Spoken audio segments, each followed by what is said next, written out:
Hey everyone, it's going to be a little weird, little strange of a stream today. Um, Ezra's got some stuff to take care of and maybe joining us later. And so I'm running the stream today and have to get some stuff in place for that. So it'll take a little bit, but we will be starting soon.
Okay, here we go. Hello. So today we've got. Actually, let me turn my volume down a little bit. That looks like it was clipping. Okay. Um, Here we go. So today we're looking at Squad, which is the sort of Steam of this whole thing. Last week we were looking at the Rochambeau game that Ezra's been making. This is the part that will launch games like the Rochambeau game, and it will browse games and accept contributions into the system from designers and developers of games, components, and formats. We are probably going to be removing modes from this list, at least for now. Seems to make sense that they would be optional and maybe can be sort of built in some other system, or sort of built into the games themselves. So we're gonna figure that out later and either add modes to this or build modes in some other way. But right now, I'm just kind of I've done a lot of changes to this, and there's a bunch of errors. So I'm just kind of going to be digging into that today, and hope that's interesting to everybody. So maybe I'll give a overview of the structure of the project of the code right now. This will help me get get my bearings too. So here we go. So this is a zome, an elements zome, and this is really turning out to be basically just like create and get elements. Again, elements for this are going to be games and components and formats. So code source. Let's actually start with lib. So this is the zome definition, and yeah. So okay. So element entry. An element entry is any element, and I've factored out the elements validation because it's an enum, so that seemed to make a lot of sense. So we've got this valid element function that takes that borrows an element and validates it.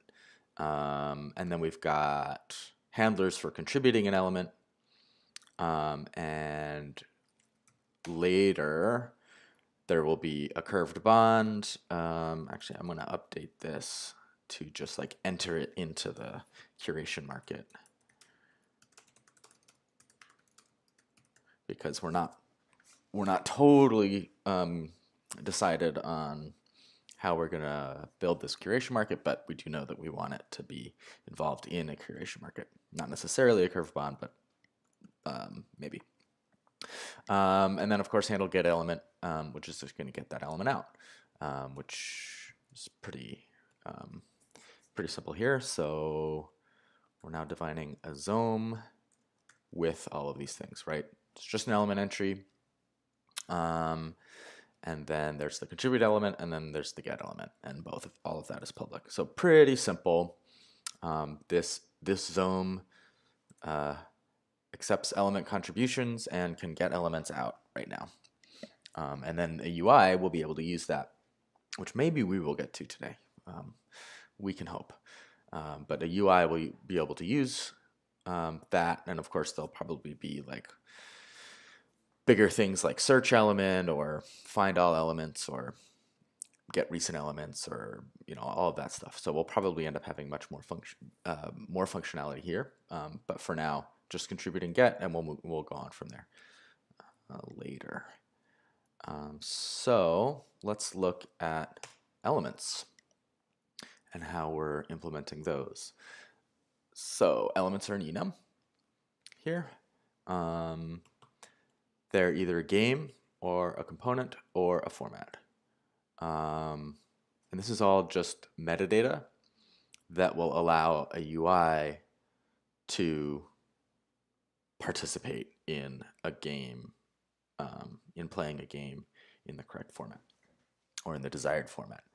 And it will allow contributors to say, build a game, contribute the correct metadata so that people who decide to play the game could get that metadata and play it the way that it was intended. So these validation functions, I have a different validation function for each version of the enum here. So there's, this is how to validate game fields. It needs a name, which is a reference to a string, and a runner, which is a reference to a string. And those just need to be both non-empty. And so I've got this non-empty string helper function up here that just matches on the string's length. Okay, so valid component fields, same thing. It takes a name, a type, and a data. And we might actually want to do this because we don't actually care about the data right now. we just want to make sure data can be empty, totally fine. It has to be passed in, but it can be empty. But the name and the type need to not be empty to be a valid component. Valid format is the interesting one here, because the format needs a name and a list of components. And so it's holding that as a vector of element addresses, and we need to confirm that each of those addresses is indeed a component, not a game or another format, or some other future enumeration.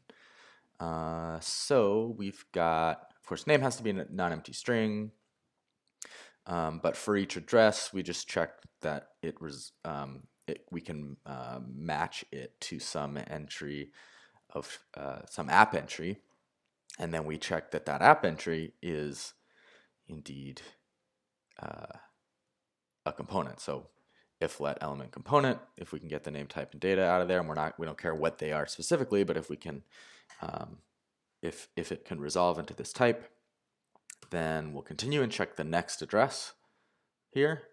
Otherwise, it's an error because there's a non-component component in address in the list of component addresses. That error message might be a little strange. It might want to be changed later, but we'll get there. And then this else case closes out the first if let. So we can't actually resolve this. We can't match this to some entry, some app entry. And so it's an invalid app entry address. Otherwise, all of those addresses are component addresses and the format is valid. And then this is the sort of valid element function that is used elsewhere, that's used in the define zone macro, and it just matches on the element and uses the correct, destructures the fields and validates those fields with the valid fields method or function that corresponds.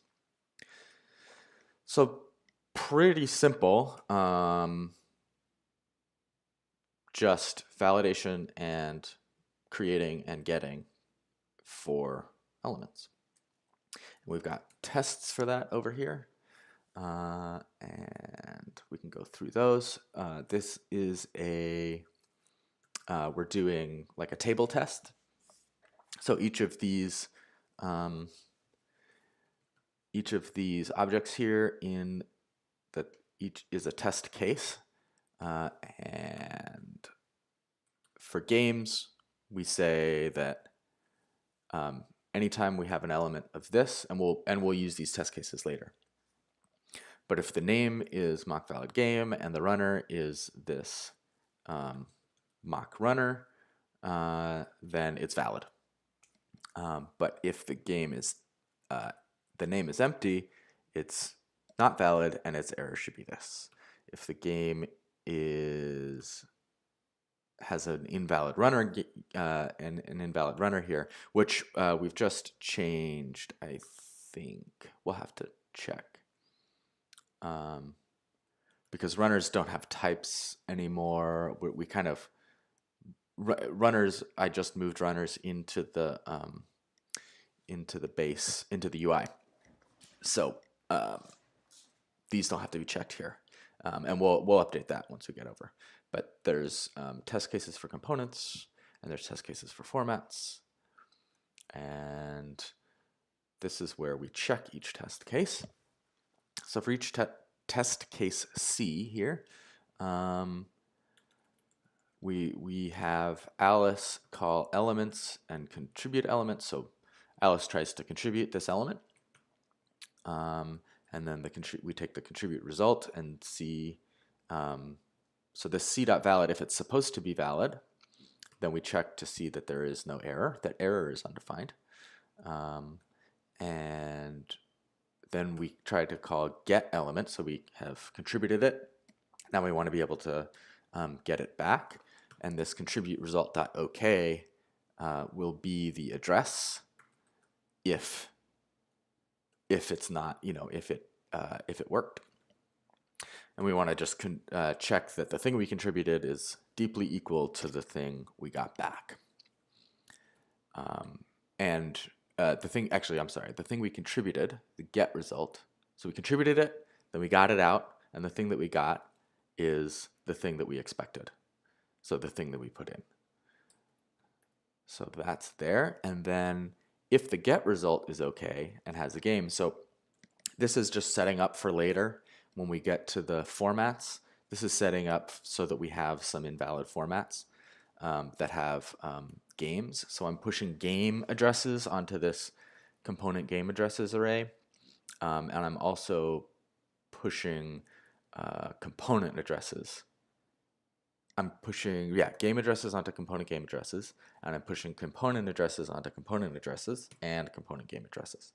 So now I've got a valid list of component addresses and an invalid list of component addresses that I'm using up here in, up here in formats. So I have an invalid format here that has a standard, the component game addresses. So this is going to have both game addresses and component addresses in it. And that needs to be invalid because there are non-component component addresses. So that's how I'm working on that. So this little bit here is just gathering valid and invalid. What am I calling it? Yeah, format address lists. Format address lists.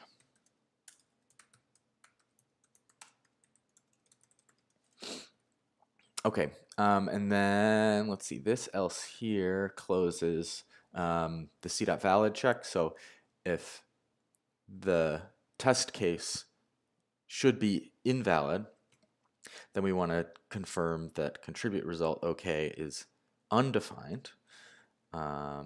And we want to confirm that the validation error here. So this is Rust is going to be sort of serializing all of these errors in its own way. So we're parsing that out and then checking that the kind and the validation failed message is the same that we said it should be. So up here, for example,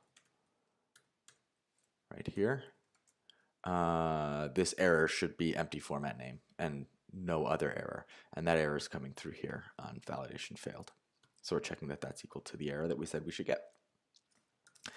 And now I'm trying to run this, and there's lots of errors.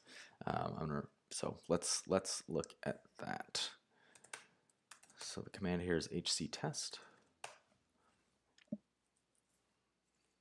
And I'm in the wrong place. Let's see.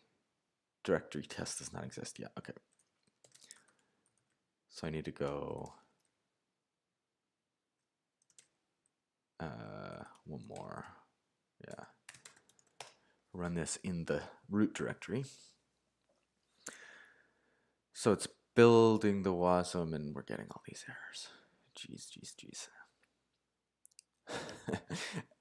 So I have a feeling I did something when I removed when I tried to make modes work and then removed modes, because there's 243 previous errors, and they're not really in my code. So like this SOL socket and this cint is not in scope. That is not stuff that I built. So this may just be some rough digging here today. If anyone is here and has any hints, because you know Holochain well, I'm happy to accept hints. Actually, I'm going to real quick. 1 second here. I'm going to put on the be right back. And that doesn't quite work, does it? There we go. Okay, I'm gonna shoot this into the holochain channels, and we'll let everybody there know that the stream is going.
All right, we are back. Ah, there's Ezra. Hello, Ezra. You able to join and jump on, or you still need to take care of some stuff?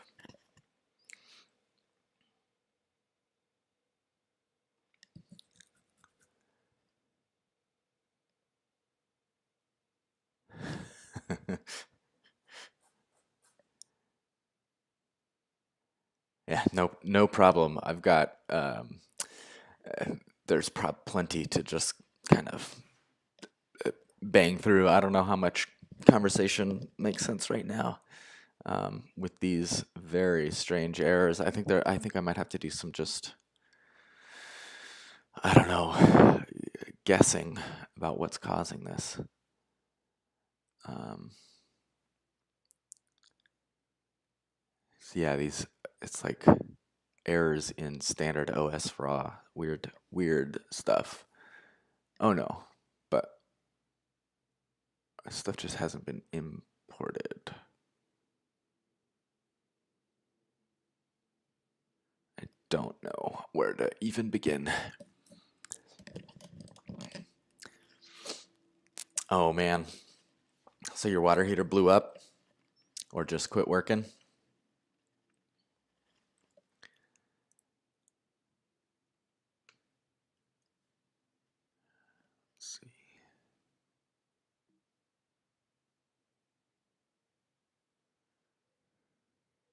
Yeah, that's good. That's always good when it doesn't actually blow up. Okay. So I'm going to try to think back to what I did before this. That might be causing all of these errors. And maybe I want to look at some of the errors at the top because it's like scrolling way past my scroll. So let's see here. Let's just look at what's breaking first. Okay. So I just control C to out of that as soon as stuff started going wrong. And this is going wrong in compiling randHC. I wonder, I wonder if this has to do with, I wonder if this has to do with all of the updates to holochain recently. Am I getting updates for some packages and not others? Let's look in my TOML, my cargo TOML. So yeah, I'm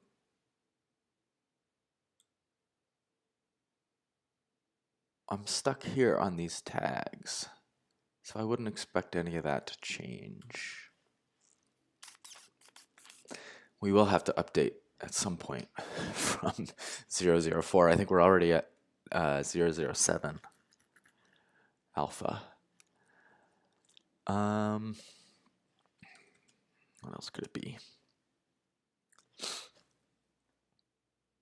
Yeah, unresolved import sys.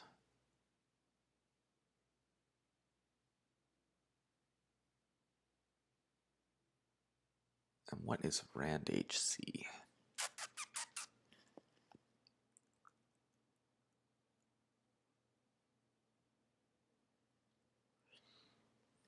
Gosh, I don't know. I'm going to do some digging on Holochain's GitHub here for a little bit. So I may just go quiet. This may be an odd time, but I'll try to talk through it. Let's see here. What was that called? randHC.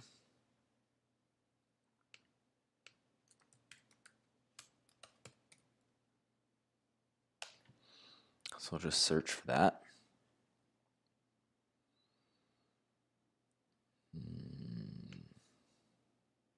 There's a bunch of code results. Let's see. Let's go to Holochain.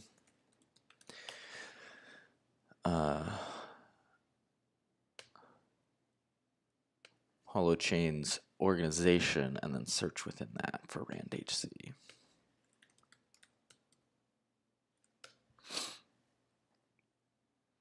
Nothing. What is randHC then?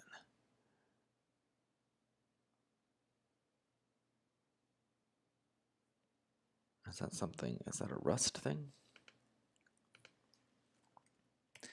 Search for org Rust. randHC. Nope, nothing there either. Okay. Maybe looking it up on the crates makes sense.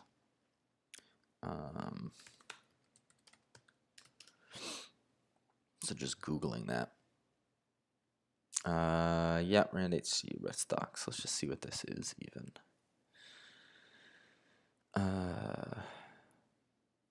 Cryptographically secure random number generator that uses HC128. Okay. Why is this having trouble? Version 0.1.0.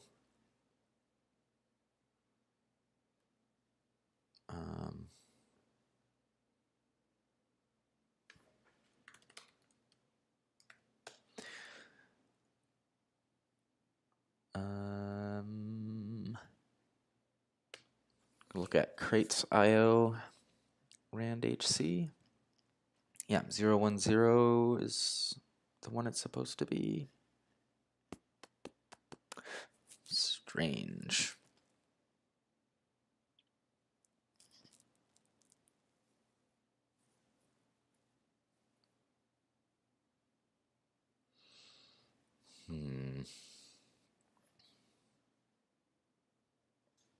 So how did that break?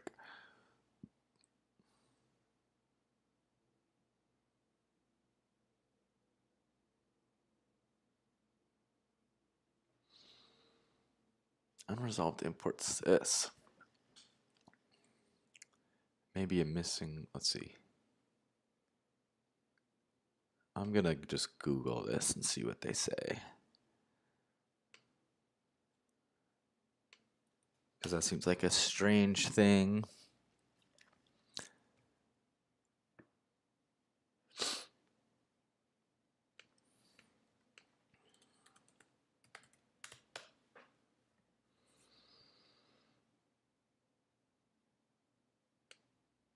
Okay, here's a Stack Overflow.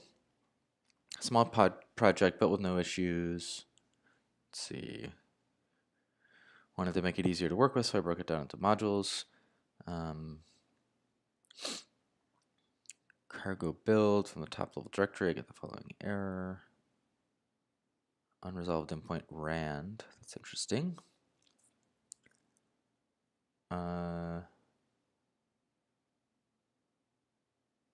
Use declarations are absolute paths starting from your crate root. Okay. If the compiler is correct, there's no such thing as rand because you put it inside a module. Okay. So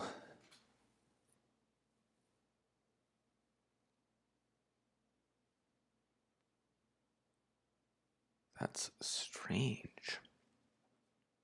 What if we just build?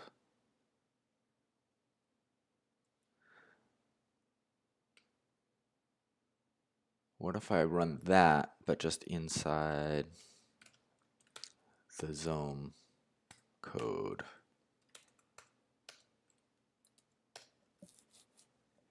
See what that does. Same thing. What's wrong with it?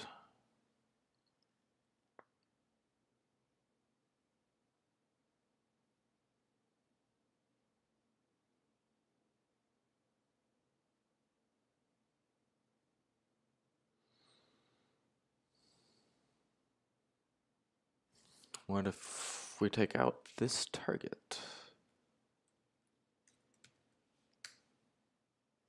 and just build it like that? Is that the problem?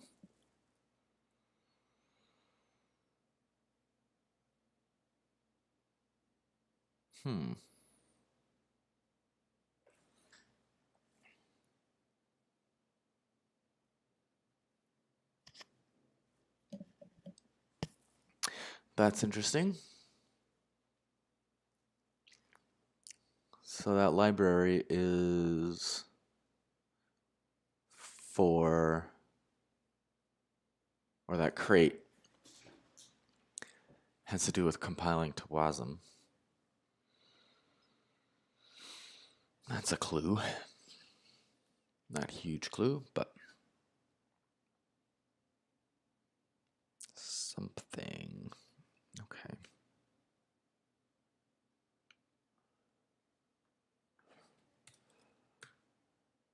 I mean, we need we need that. So I'm gonna update my my Google search with whatever this is. Yeah.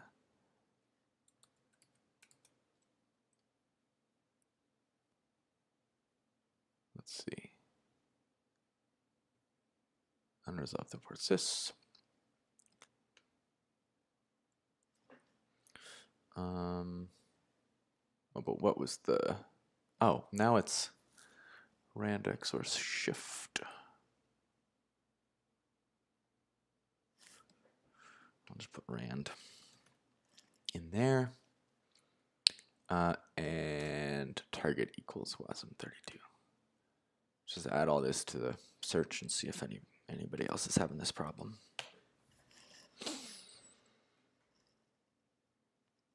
So now we're getting GitHub issues, which is not usually as useful, but sometimes can have good stuff. All right. At the moment, the WASM32 unknown target, assuming nothing about its host environment. That means std as it stands cannot even print to standard out. Okay, but this issue is closed, so what happens? Bu- bu- bu- bu- bu- bu.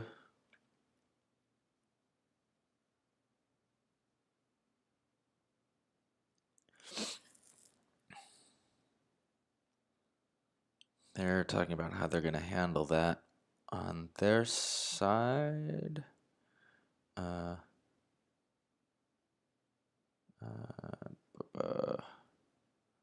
Not sure how relevant this is to me.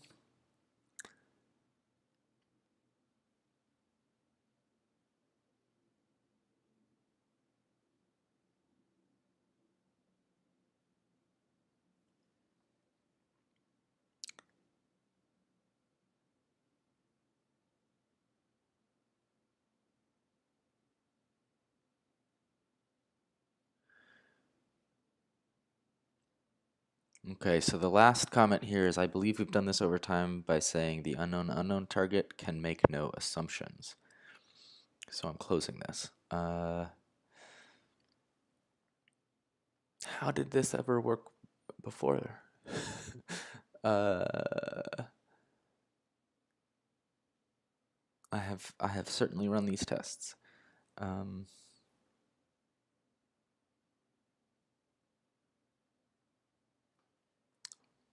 That didn't help very much.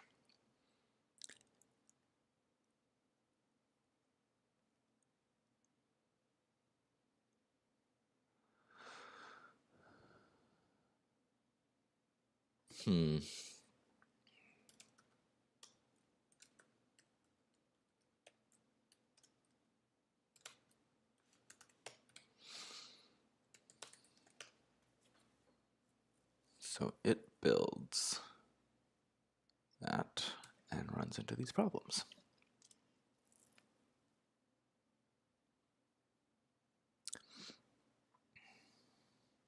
Yeah, and all this work was done in 2018, so nothing has changed on their side since then. I'm gonna look back at the cargo file and see if there's, like, I don't know, any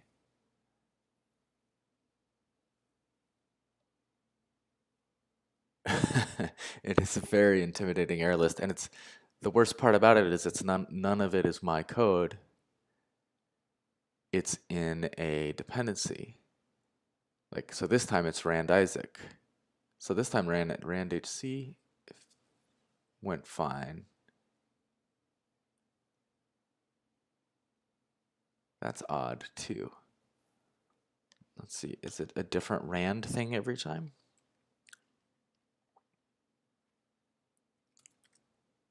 That one was rand Isaac. That one was rand Isaac, okay. Certainly was rand HC before.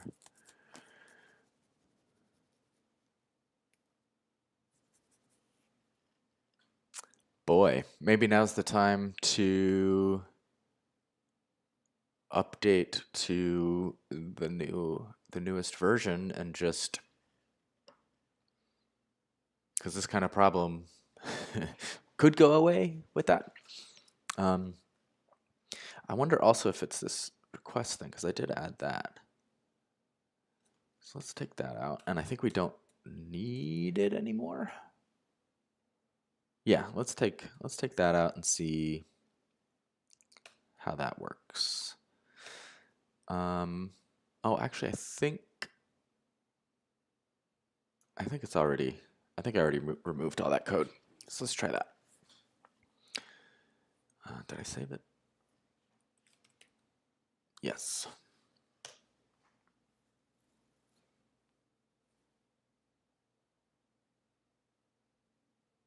That looks better.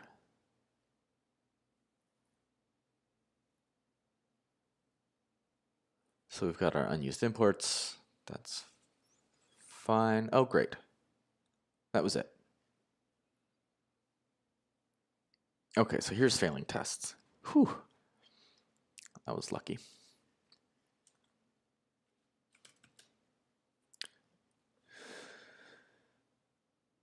Okay, so 1, 2, 3, and 4 worked fine. So this operator expected undefined, but actual was this. This looks like an address. So this is invalid runner is what the error should have been, right? So we can look over here at our tests.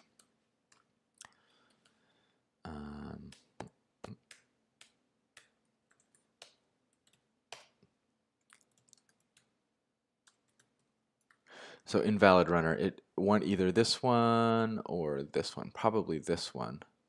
I see. Oh, great. This is what I was talking about before. So this isn't actually invalid anymore. So I think we can just take this out, but I just want to be sure. So yeah, so that passed. A game with this runner passed, which it should, because that has, runners now are arbitrary metadata that depend on whatever the client is going to need, the UI is going to need. So we may end up bringing validation requirements back up into this, but for now we're just saying any metadata for the client is fine. So this one, there's no difference really between this one and the valid one. So I'm just going to take this one out. We don't need to test this anymore.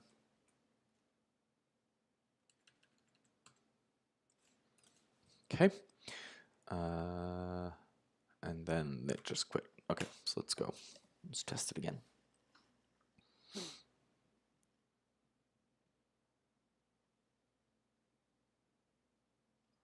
All right.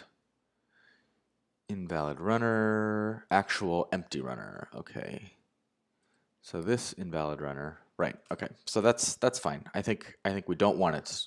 We don't want the runner to be nothing. We don't want to have a default runner. You've got to specify one. So this error should be empty runner.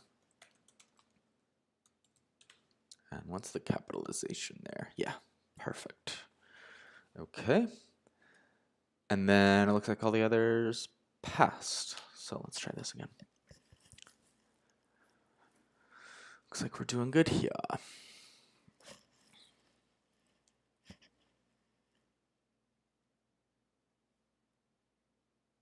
Cool. So all 20 of those cases are consistent. I would say. So I think that means what we've got is a Zome that can contribute and retrieve valid games, components, and formats. Oh, here's a question that we've got from the chat from Ezra. Do you think Squad should be responsible for creating agent ID entries for users? Maybe. I'm not. I think that depends a lot on what how agent IDs are handled. Yeah, that way games have a way to find agents. Yeah. I think we aren't deep enough or far enough along really to answer that question. We may get there pretty soon, but I don't actually quite understand enough about Holochain's agents to know that. I think the agent might even be configured in the what's it called? The the conductor configuration. So if agents are just like in the conductor configuration, then squad can pull that information, and games also, or squad can pass that information on to games or whatever. Right, so in Rochambeau, we've used a lot of code assuming that we can grab someone's agent ID from an entry. I think, but you realize there's no entry. Yeah, maybe we can grab it from the conductor. So I think there is an entry because you're talking about like game move entries. And the conductor will be responsible for making those entries and probably will also be responsible for having an agent that's doing that. That's my assumption. And I think if we find out that that's wrong, then we can either decide to go and use addresses for everything or make games and squad aware of agents and IDs. I think Holochain will handle that for us, though. I think the conductor will handle that. That's my hope, anyway. Okay, so I think what's next is a UI.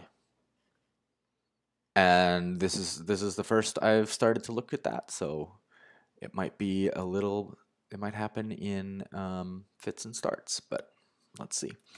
So we can close this test. So okay, I'm gonna be probably reading a lot of the, let's see, this book here. So I'll move that up here. For UIs, let's see, packaging, Zome code, testing, conductors, UI bundles and UI interfaces, user interfaces. Here we go. Designed to be flexible and accommodating when it comes to building user interfaces. There's not a single approach. It's supported by Holochain, although there are some approaches that have extra tooling. First and foremost, APIs that make building UIs with the technologies of the web. Right. Okay. So it's often so the conductor is going to expose when it runs. It's going to expose either a JSON RPC or a REST interface. That kind of anything that can talk over the web to that interface can use. So, I mean, I think I want to start with just the simplest to build, the easiest to build interface, just to prove the concept, just to prototype it. Which may even, this, the test file is kind of like an interface.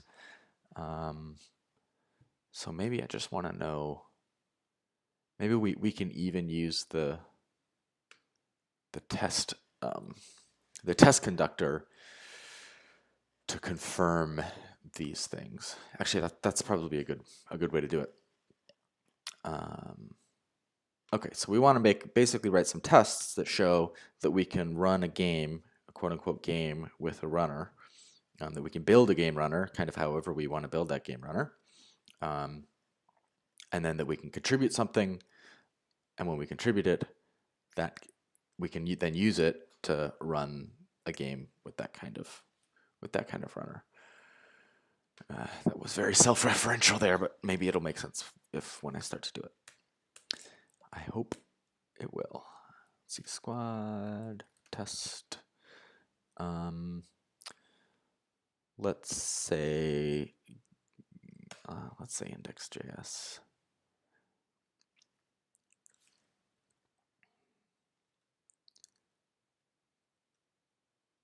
So we're gonna do another.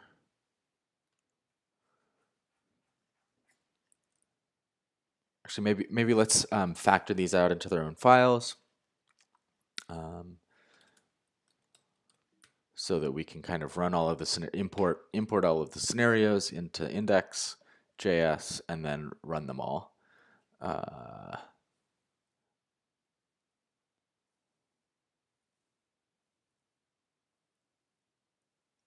Yes. Yes. Okay, I think I see how I'm going to do that. So everything here will kind of end up getting put into a new file. So let's say this one is contribute and get.js.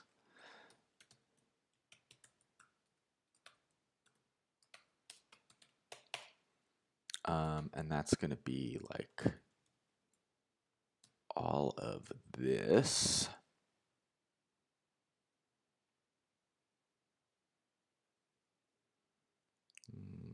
This is going slowly. Renaming the file probably would have been faster, but we're almost there.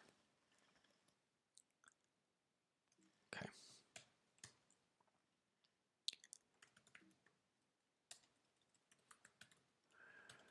So we've got that, and what we want out of here is, what do we want out of here?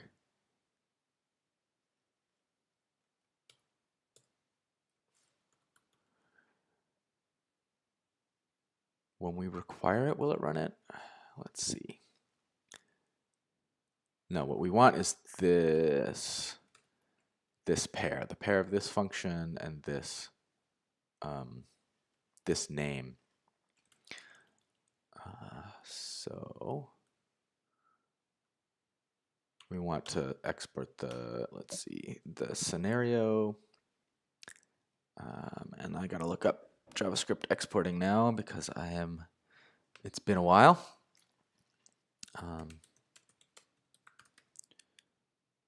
Export default, let's say.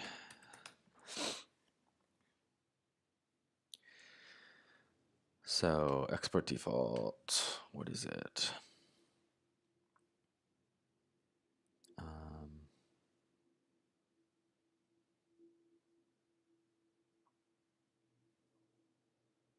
So export default looks like ES6. So unless I want to set up some transpiling, I can maybe do something else. So I can just say module.exports, I think. Yeah. So I'm going to say module.exports.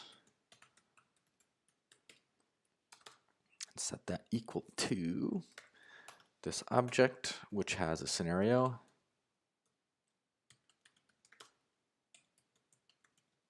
Which is the scenario. It has a description,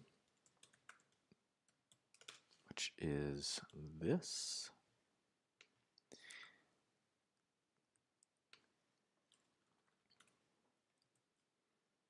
And it has a function.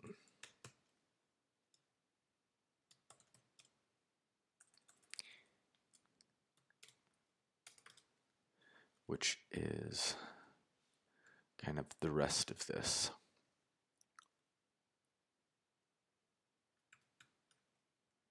This thing, contribute get.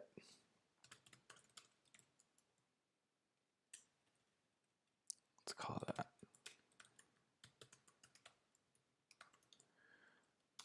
Set that.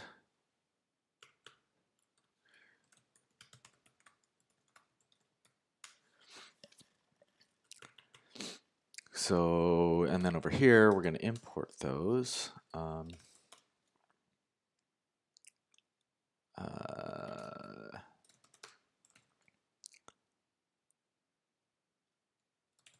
Yeah. Configure get.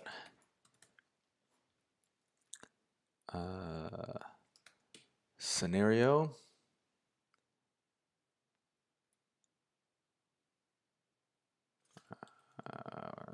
Yeah, so it's going to be configure get scenario, description, let's call it CG.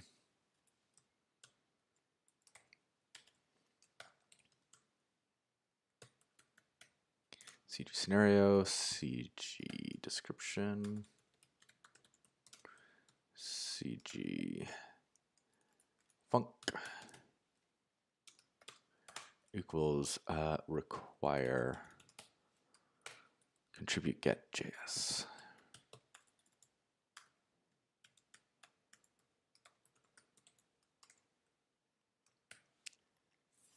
I think that's how that works. And then the next one we can add, we can require more and more of these as they come in, and then we can run them all. And I actually just, yeah, so scenario.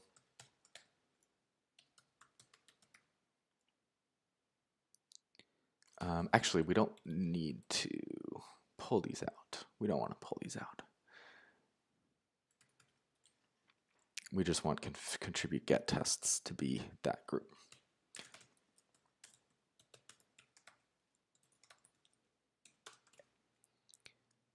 So contribute get tests is that, and then tests is an array of all of these that we're going to import.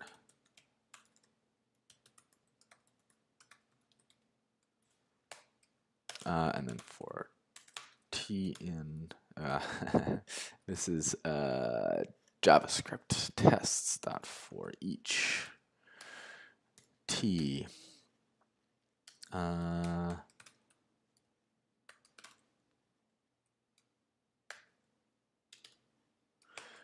we can destructure that here into scenario, description, and func.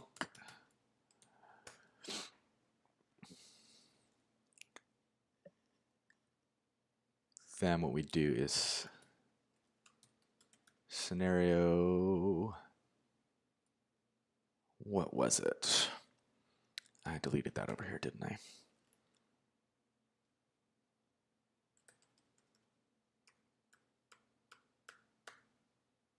Scenario.run tape.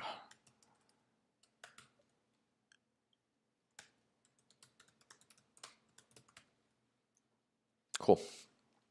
So that should do it. And we can just add more scenarios here and keep them in their separate files and import them as we want. So this func needs to be this thing.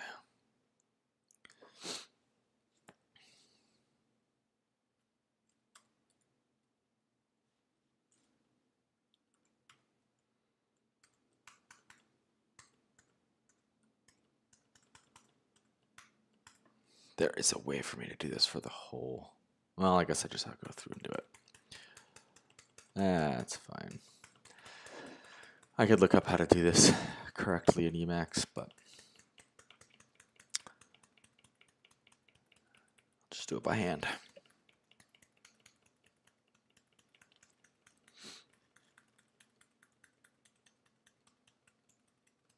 Not too bad. So this doesn't need to be there, and that does. Oh, that does. Okay, and then we'll clean up the white space. And we're all set. Now let's see if this runs.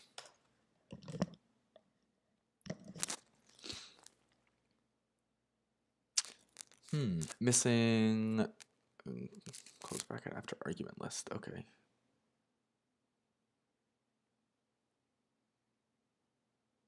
Where is that? So this is a function, this is a literal, right?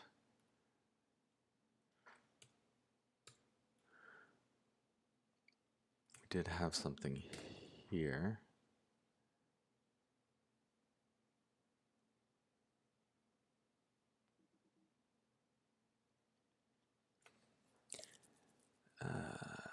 Where is that though?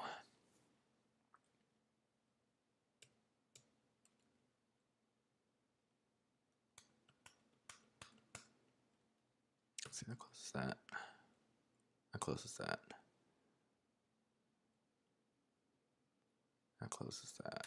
What does that close?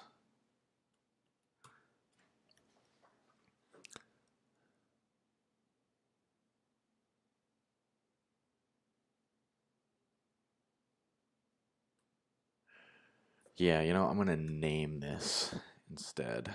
Oh, geez.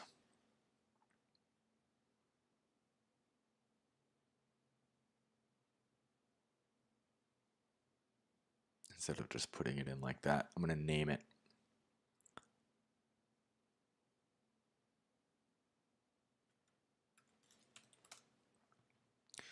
Uh,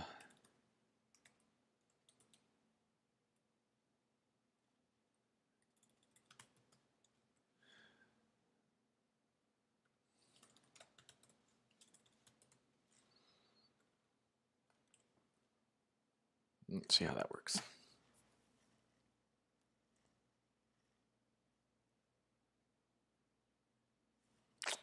Again, pressing close after it's an index.js. Oh, it's an index.js. Wasn't even looking in the right folder. It's that for each that isn't closed.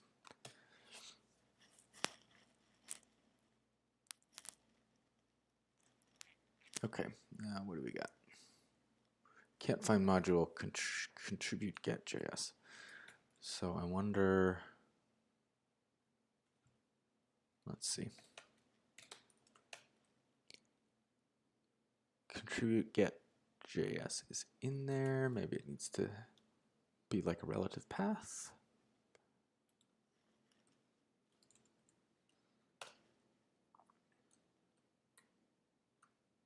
Let's see.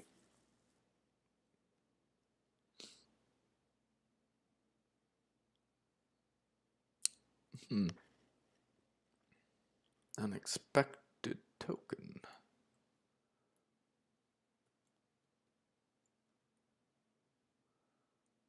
Let's see.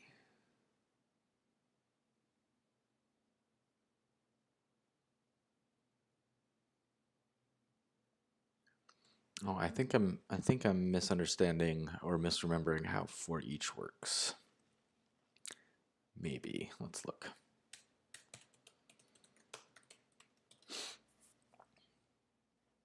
Transitioning back and forth between languages. Always, you always have to look up your specifics. Yeah.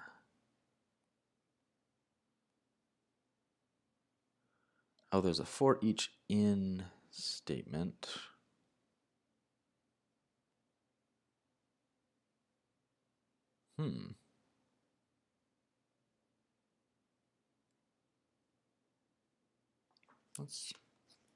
Let's try that. My guess is it's not quite gonna work because of ES6 or something, but let's try it. Let's see, for each oh yeah, browser compatibility. Node.js is no, so that's not gonna work.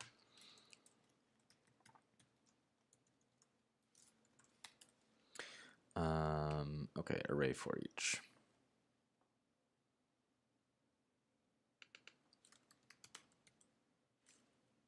In JavaScript.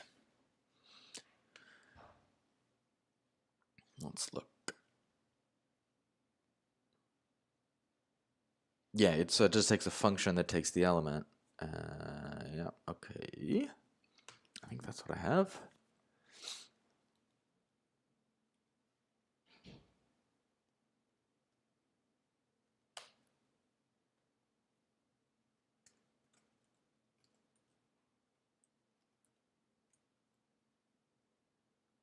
Yeah. Maybe let's not destructure it, see if that's it.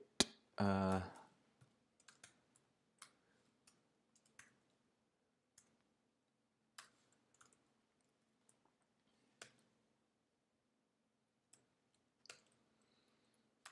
this can get a little cleaner like that. All right, let's try that.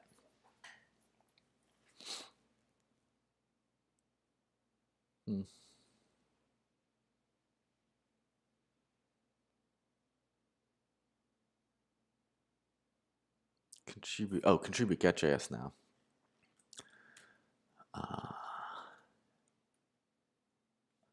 On line 135.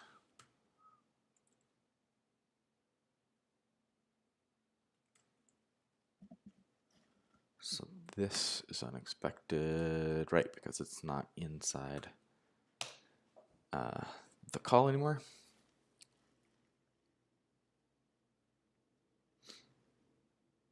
It's not defined, so we want to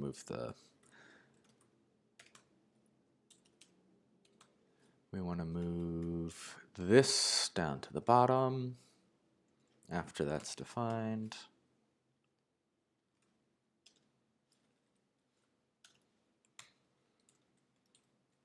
Okay, let's try that.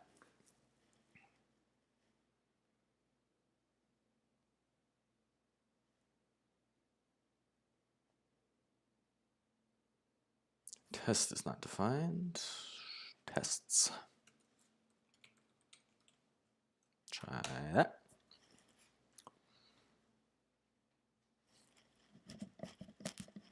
There we go.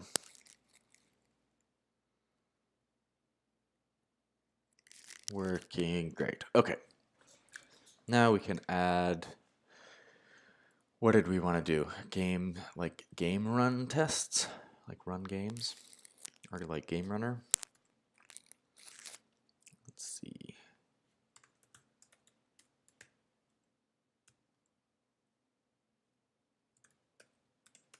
Just call it gamerunner.js. And then we're going to add game runner tests.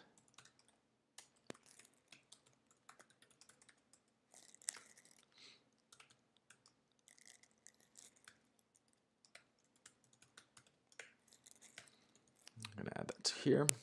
Let's actually break this out now.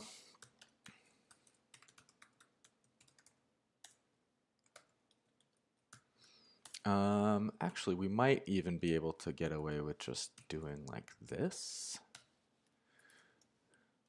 That might be a little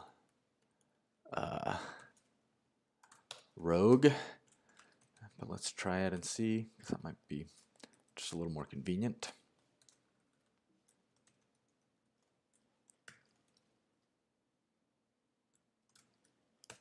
Like that. Okay.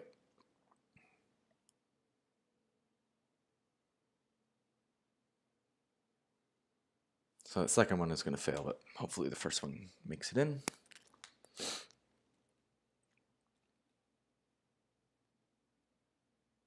Can't find module game runner, but okay.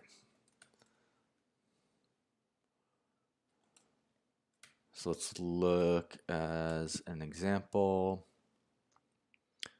to contribute get.js, just to see all the boilerplate we need. So yeah, we need all this stuff.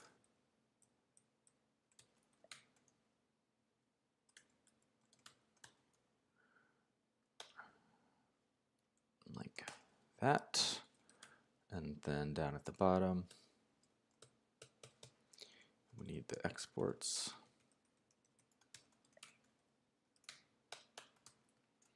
So there's that, and now we just need to write the tests in there. But that should, we can test the structure of it here already.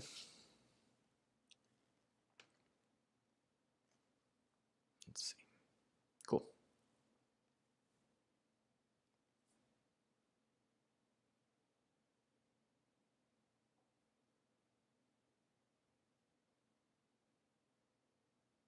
Yeah, so this is that second one, I think. Okay.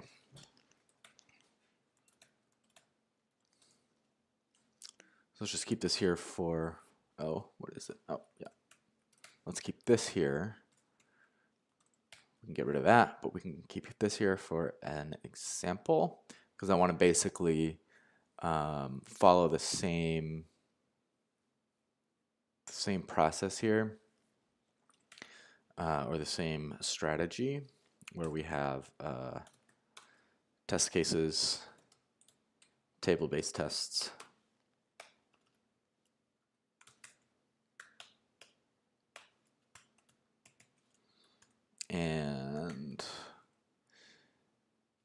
and then checking them all at once. So what are we looking to do here? We need to show that we can make something with a game runner. So at the beginning, we'll create a few mock games and valid games, valid components, valid formats, and then make a sort of mock game runner and check that we can execute that game runner. And then, think about how we could, make sure that that is showing that we could make some other kind of game runner in some other kind of interface, not in a test file that does what it needs to. So yeah, let's start here by just setting up some games. So that's down here, how we do that, or how we have done that. So we're gonna, let's see, just do alice.call. And Alice is gonna call elements. And it's gonna contribute an element.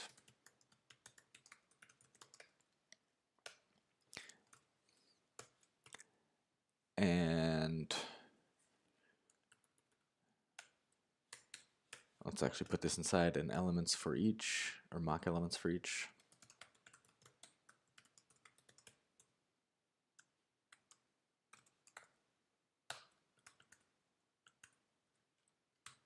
So just going to contribute that E.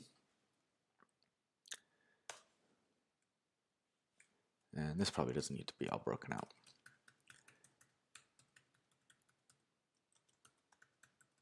Do it like that.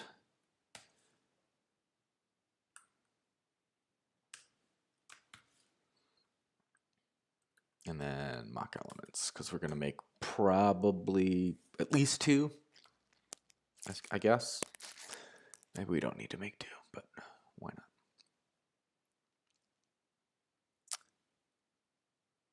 not? Actually, no. We just really need to make 1, and then a format with it.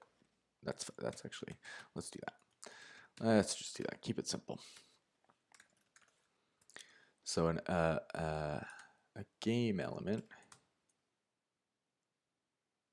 Oh yeah, of course. We're gonna have to make a game and a format, and those are all elements. So the elements we're gonna make is a game.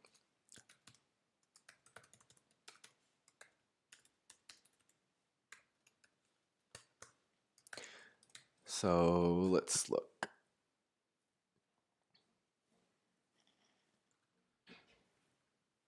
Let's do a game. Just like a mock game, just like that. And then a component.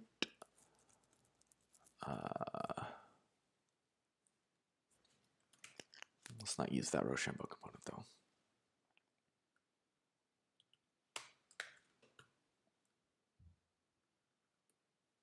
Let's do this, I think is how I wanna format this. Okay, component.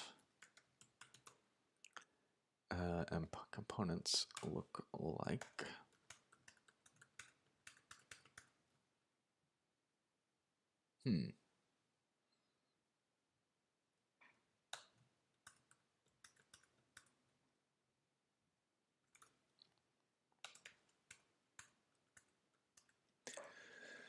what am I missing? That. Okay. What?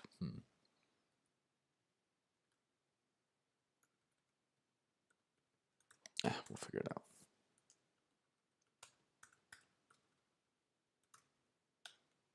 We're gonna do that.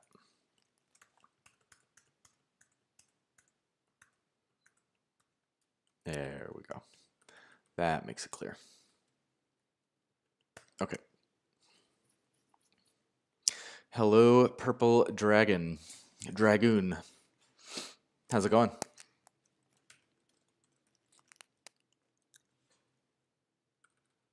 All right, so the component is going to be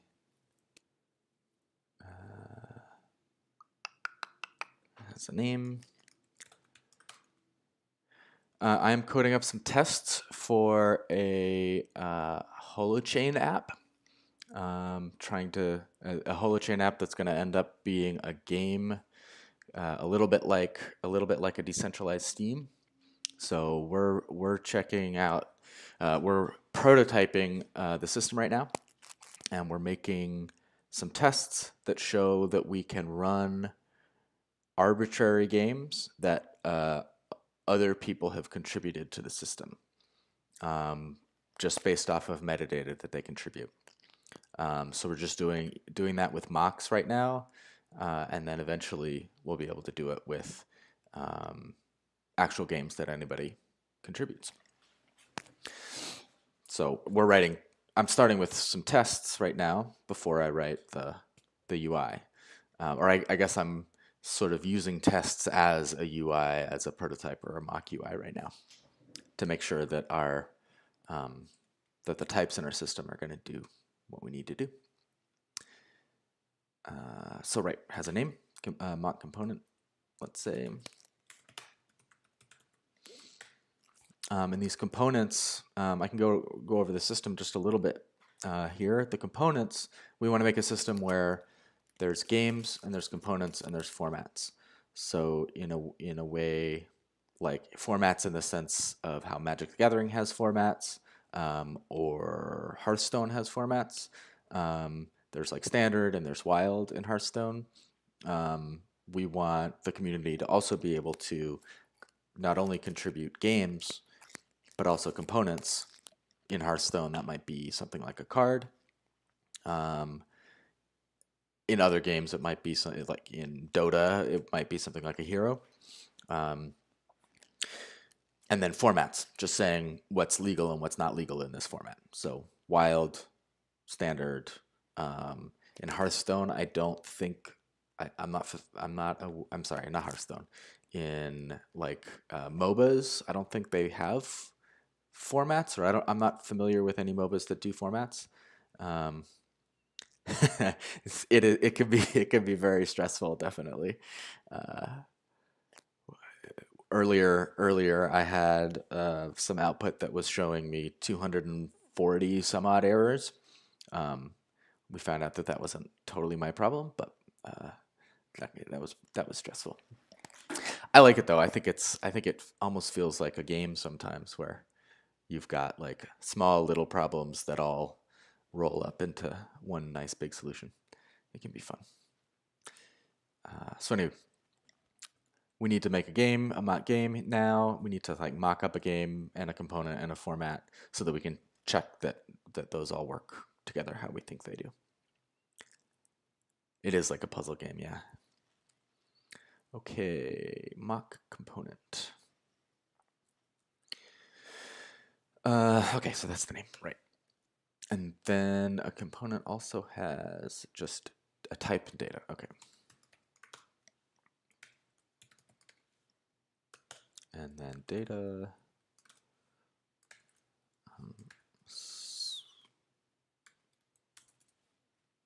Let's do it with this.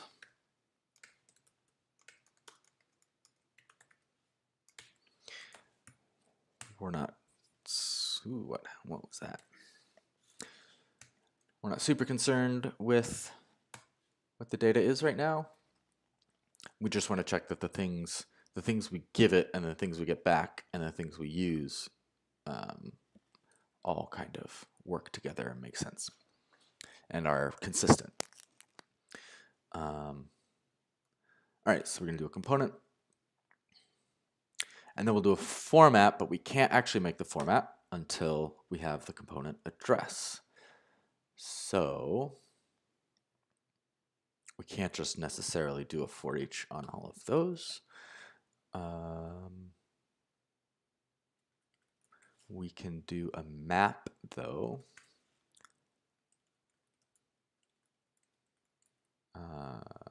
That doesn't make sense. That doesn't make sense. Okay, so we're just going to go, we're going to contribute an element that is the game.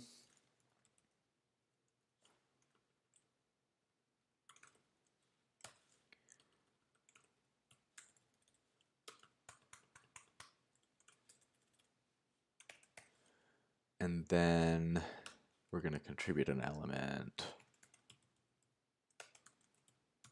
that is the component.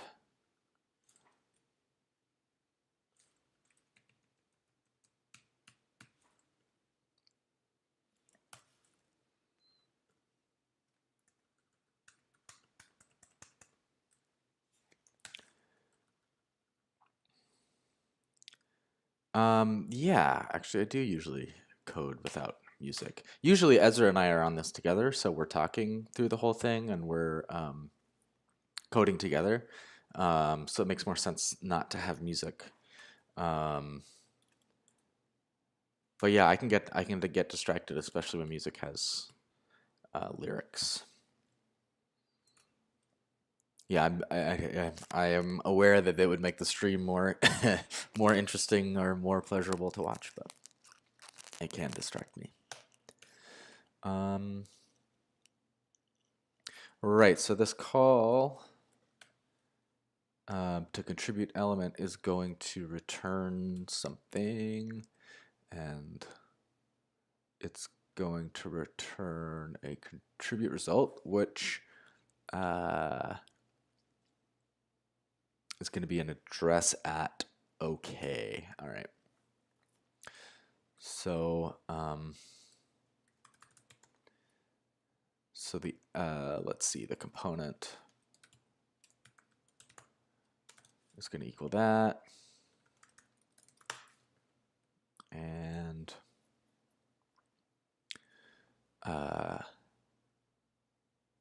let's just actually just do OK there. So that's the component address.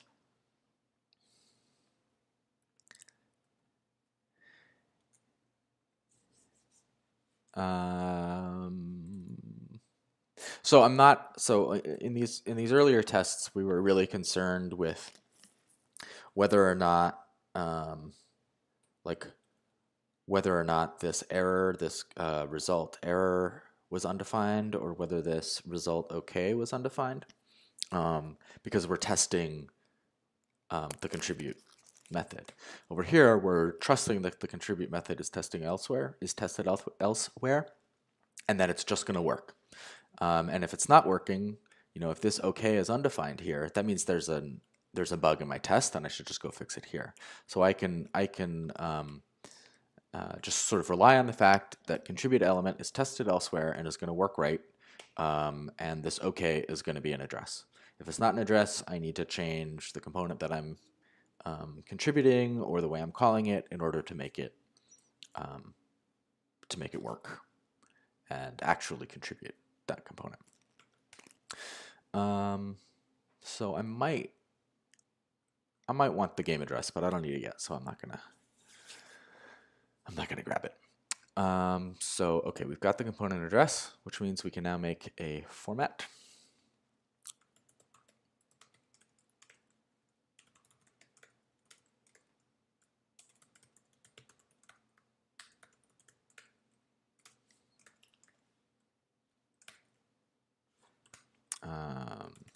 That's going to be a format. Formats have, what do they have? Names and a name and component. Okay. So this is the mock format, and the components is, it's just going to be one, but it's going to be the component address.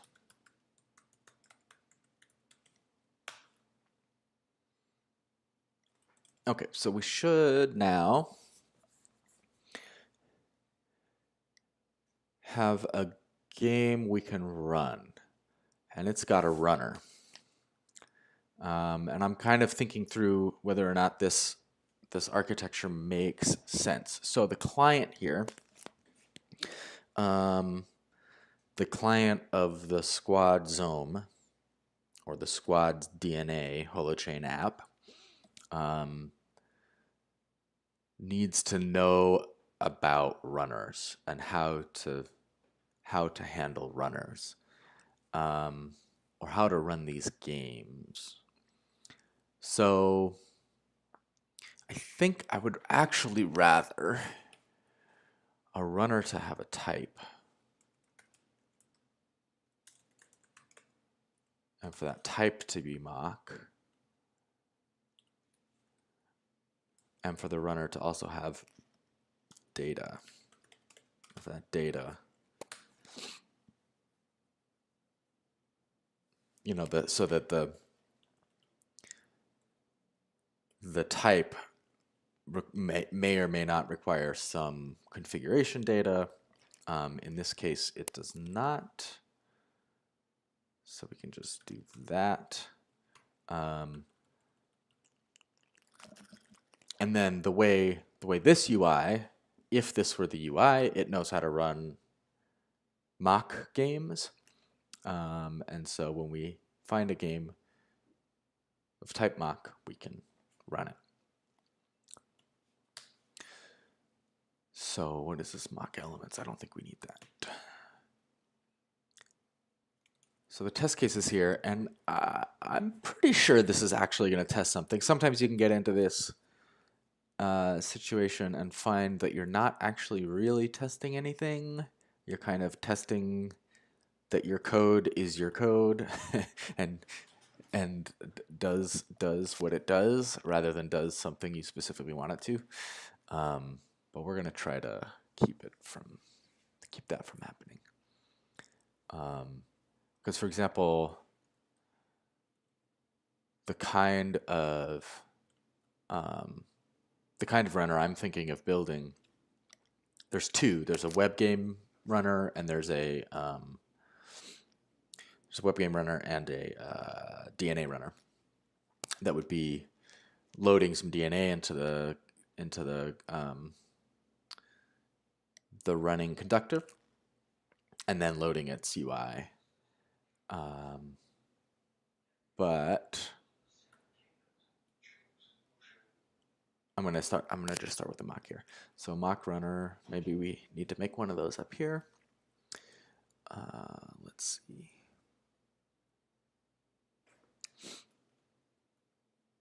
Oh, and I guess I need this game address. I do need the game address. So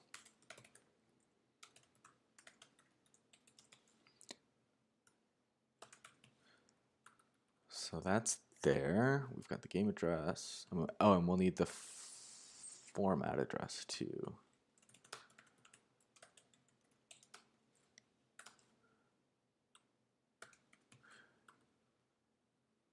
In order to call some run function to run mock game. And what run mock game is going to do is it's just going to check what's happening to it. Or like output some data. So what am I actually testing here? I'm not sure I'm testing anything. I may need to write some client code that I want to test, that this is testing, because this is not testing the Zome. This is testing what we're doing with what the Zome is giving us. So basically, if we can hold a runner with a type mock, how is that useful?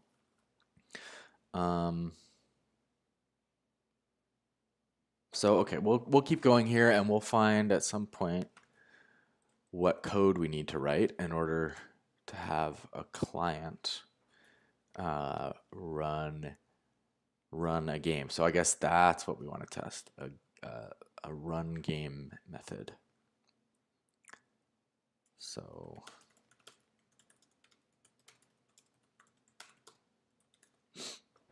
there's a JavaScript function, say, And maybe what we need to test here is a JavaScript SDK that knows how to run a game. So that would take a game address and a format address, and it would run the game correctly. What would that mean? That means looking up the appropriate game runner and executing it with the game address and format address. So, for example, a web runner might be just like loading a browser with the right information, and a Zome runner might be loading the DNA and executing the UI. Okay. So we have a function called run game that we want to test, and that would be in the client. So this is all still in the test here. I'm gonna just keep it in this folder for now. It's definitely gonna move out of here into a real UI folder, but we'll keep it here for now.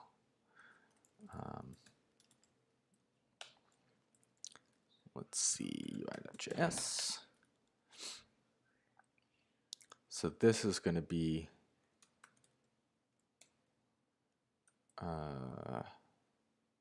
module exports.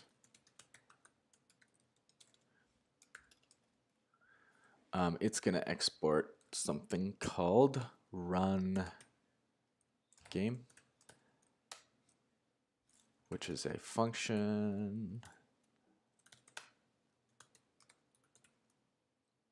Oh, and this is JavaScript, so we're going to do this.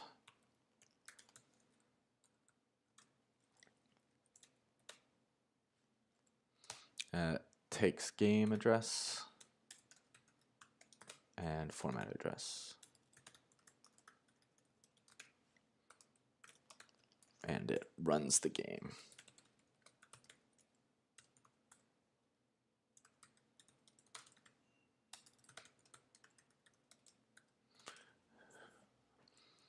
Of course, it's going to do more than log what it's got, but for now, that's fine.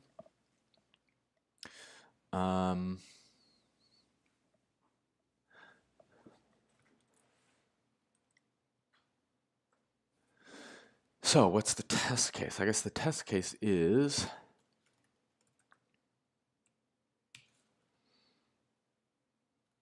down here.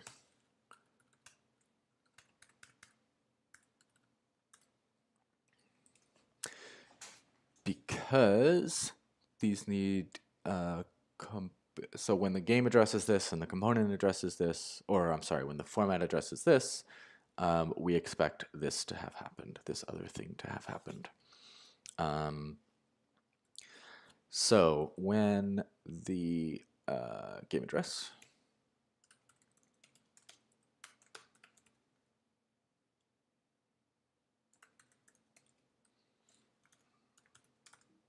and I'm going to redo all of these to JavaScript style.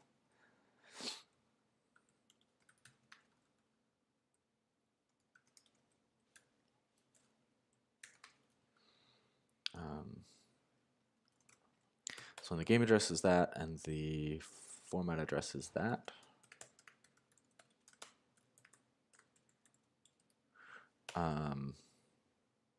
what do we expect? We expect the mock runner, which is going to have to be in here. Let's see. So I think what this is going to end up doing is, so from the game address, it's going to go to holochain and it's going to get the game element, and that game element is going to have a runner, and that runner is going to have a type, and the type's going to be mock. And so it's going to look up what function to use, what sort of like UI method to use that has been implemented on it to just like pass that data into the mock implementation. So we can do that just with like a simple lookup of runners. So these runners are these implementations, and we've got a mock runner. And each runner has just takes data and runs the game. So a mock runner, what we want, let's see. So we're going to just put that mock runner there. And then we also want to export mock runner so that we can inspect it in our test suite. Because what the mock runner is going to do is it's just going to record everything that's called on it so that we can, after the fact, check that the correct things were called on it and the correct number of times. Because what this code does, what this run game code does, is finds the right runner and passes it the right information. That's all it has to do. So that's all we're gonna check on that. If we have something that does that, we can write runners that run games. So that's the theory here. So mock runner is a function that takes data, goes to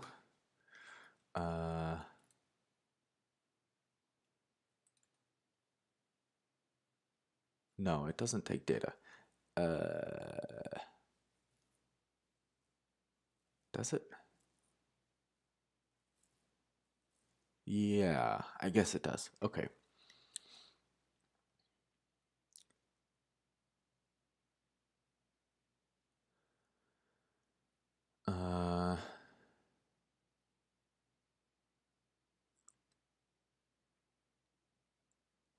This is where if I knew JavaScript better, I would have more elegant ways of handling this. Because what we want is for mock runner, I mean, maybe it can just set this. Let's try that. This dot data equals data. And then once that's run, we can inspect what it was given. Right, so here we've got, with that given address and that format address, we should expect, let's see, let's put something in data for us to like mock data.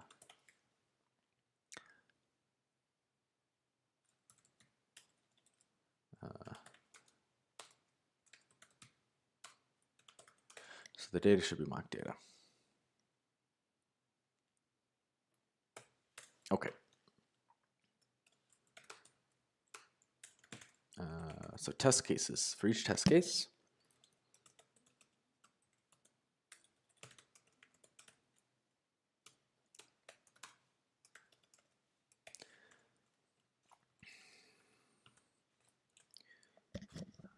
we are going to just call run game on c.game address, c.format address.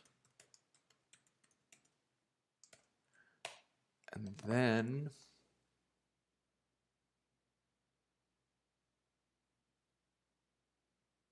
right, this is what's going to need to happen. So not only do we need mock data, mock runner, but we need like mock runner history. Or just an array of calls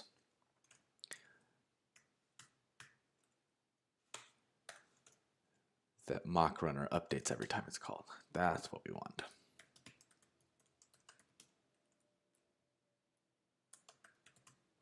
I think it's append in JavaScript, but I don't ever know. Oh, it's push. It's always weird.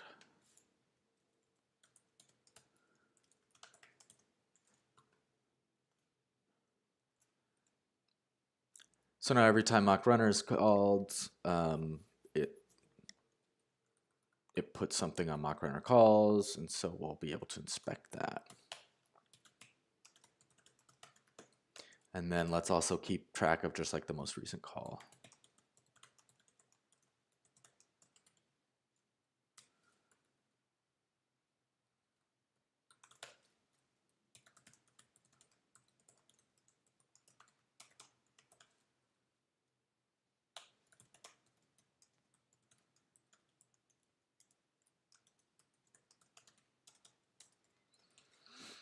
Oh, but that can't be a const because that's going to change. Ooh. Okay. So we're going to have to import run game and all of these other things. Let's fix this style error. Right, so we're going to run the game, and then we're going to check that mock runner most recent call is the data that we expect, which will be, so actually this doesn't check anything about the format. Because run game,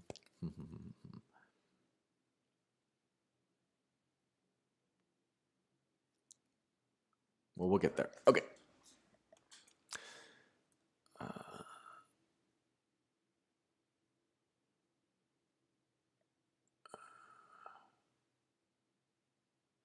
Oh yeah, actually mock runner needs more than just data. It needs data and format. Right? Yeah. Let's do format and data.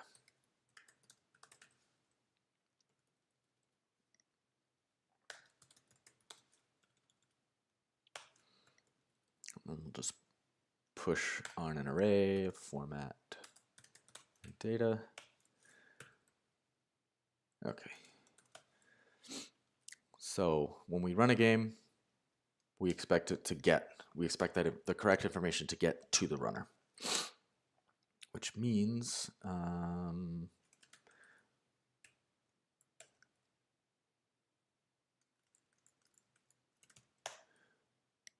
just going to look up here how, right, okay, t dot equal is tape. Right, okay, cool.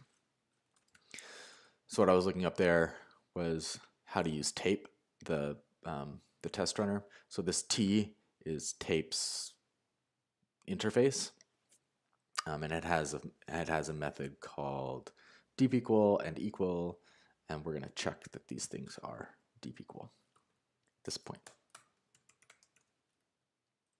Deep equal. And what needs to be deep equal? We need for mock runner most recent call to equal format address and mock data.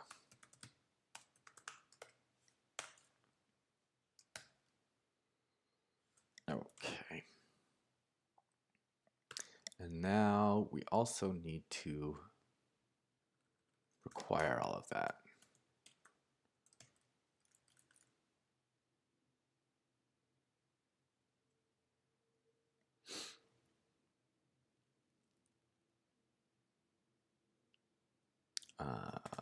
So let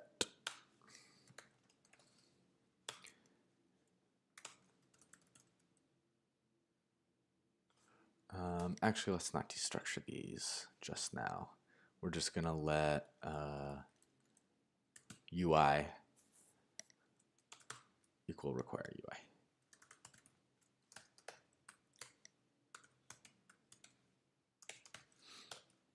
And then all of these things, it's UI run game. And the UI mock runner most recent call should equal those things. Okay. let's see. Okay, let's see what errors we have in here.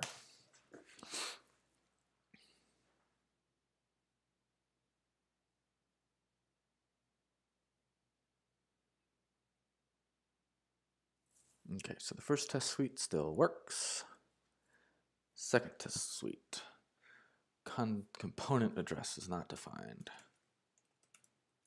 Of course, because I renamed it.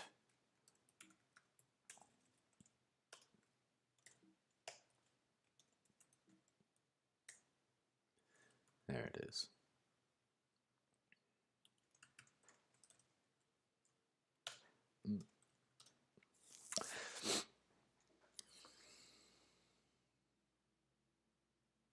It's a little bit of a bummer that I have to wait through the first test suite to see this one, but that's fine. All right, so it failed.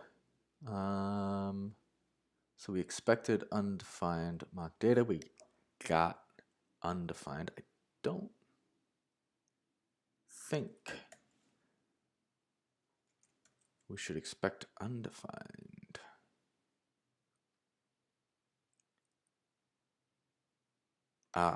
What's happening here is these are undefined. This dot OK is undefined.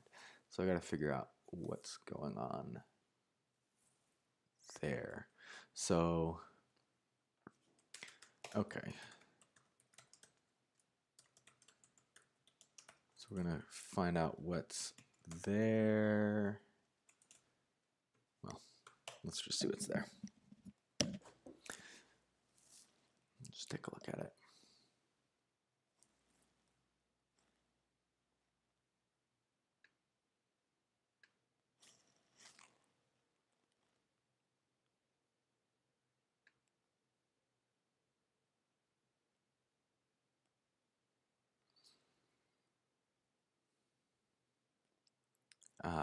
Okay, so serialization error, missing field element at line 1. So we're missing field elements.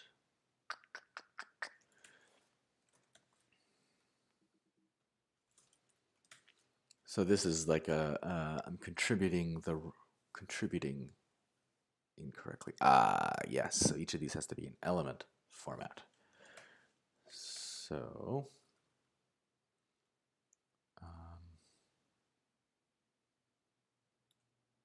yeah, let's try this. So we're going to do this, we're going to do this, we're going to do this.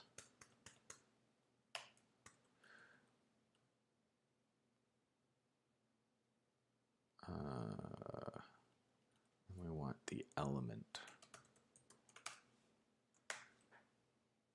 to be a game.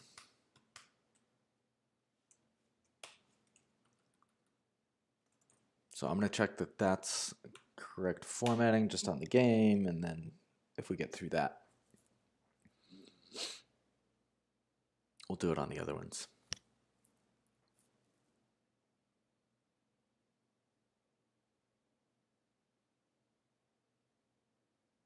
Yeah, it looks like that's working now. Okay. So now game address can be .ok, and we can just structure the rest like this.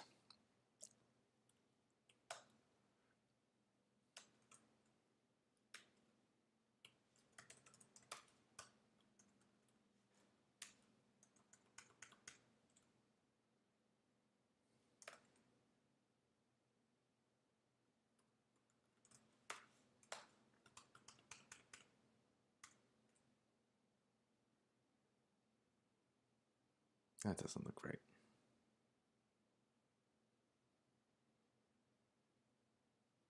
What's the difference?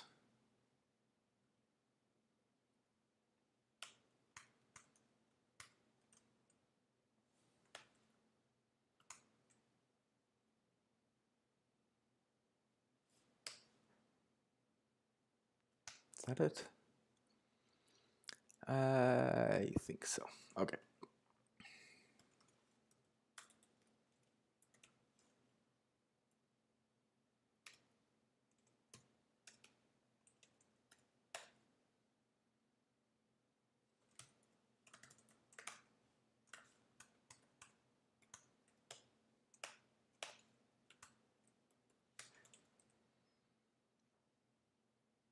Okay. Let's see how that goes.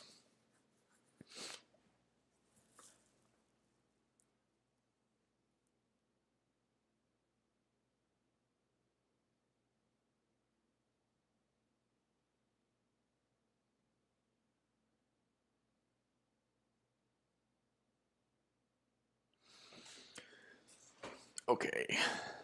Right, so I'm still logging those things. We can take... Oh, wait. Why am I logging those things?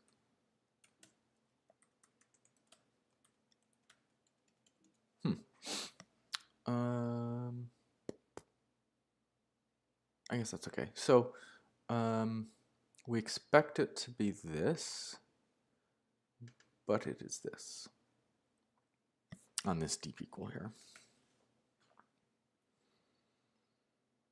Right, so okay, so it's undefined. This mock UI mock runner most recent call is undefined.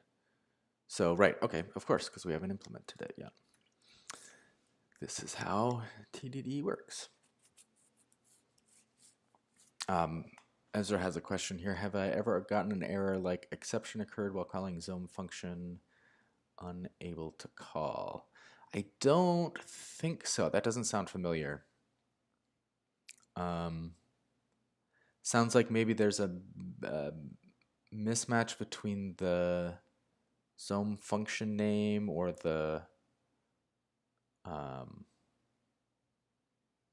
parameters for that function.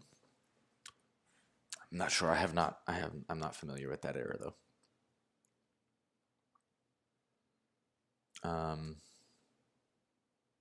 So right, instead of, oh, this is really console log is, of course. So this is test-driven development. Write your test, watch it fail, make it pass. So we're on the make it pass part. So this run game function right now is console logging, which is what we see here, which is good. It means it's getting that far. But what we need to do instead is we need to learn what runner to use. I mean, I could make this pass by saying just, call mock runner. Maybe this is a fine example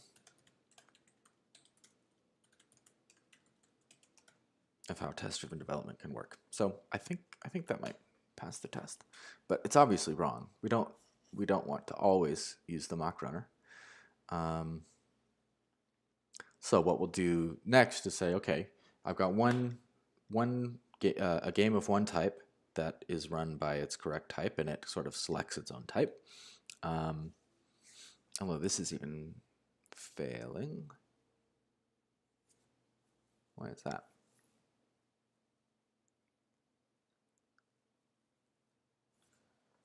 Well, first of all, those are backwards.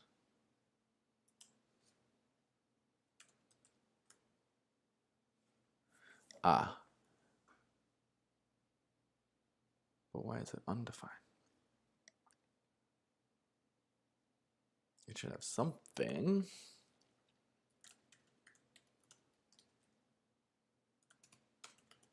I mean, just putting it in strictly is obviously wrong, but we'll make sure our test cases catch this naive implementation later.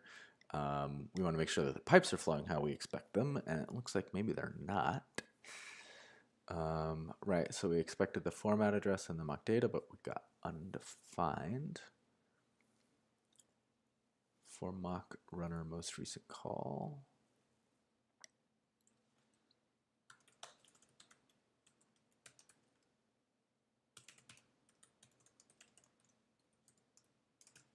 So let's see what it is before and after this. Ooh.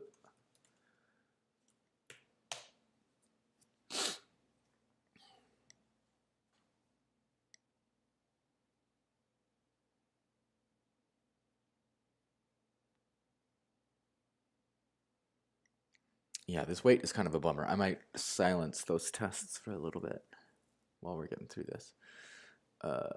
Right, so before it's undefined, after it looks correct. Yeah, let me silence those tests for now.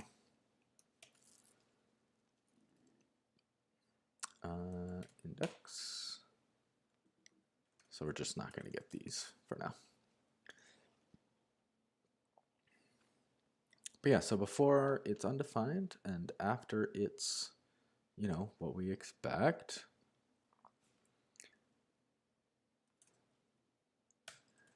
But why is that not working? So we run the game.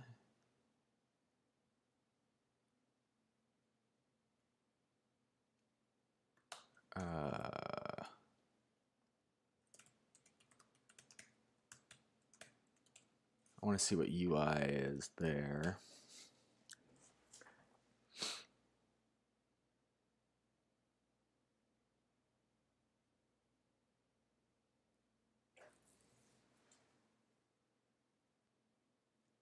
So UI has an undefined.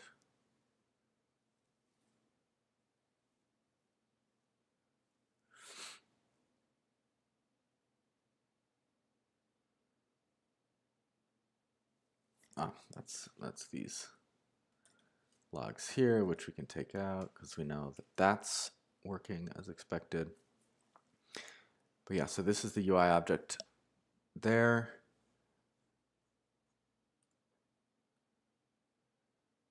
And yeah, run game is the function, mock runner is the function. Mock runner calls has it, but mock runner most recent call does not.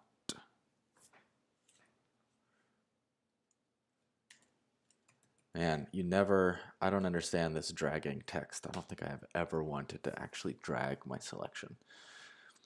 How is that undefined there?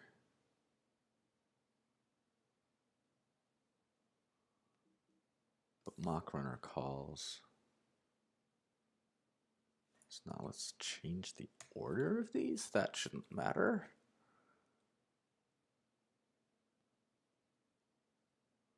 Let's see, mock runner.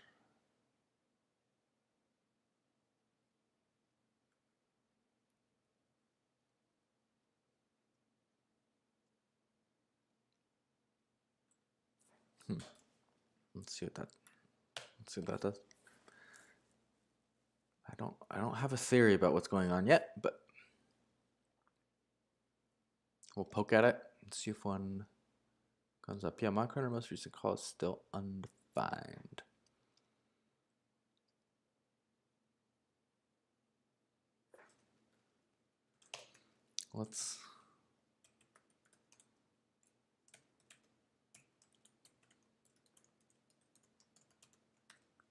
Let's log that here.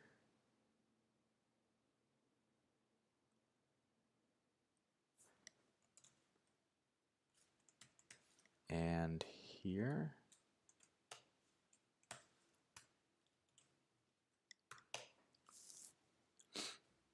Seems very strange.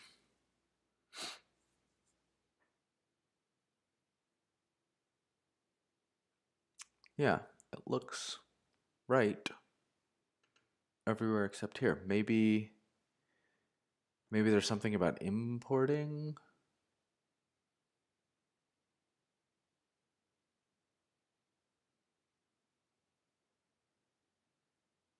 Because it's like behaving correctly in this file, but not in this file.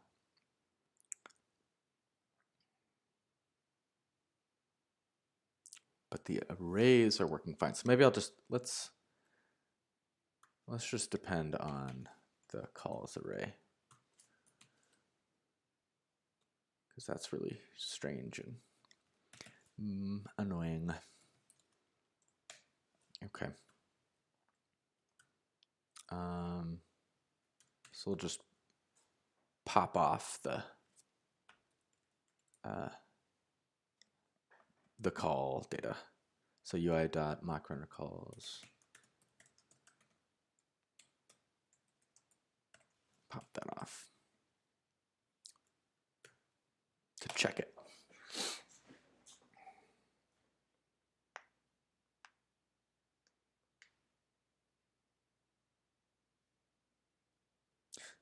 That did it. Okay, so this is doing what we expect, but we don't want to just always use mock. You know, we don't always want to do that, right? So sometimes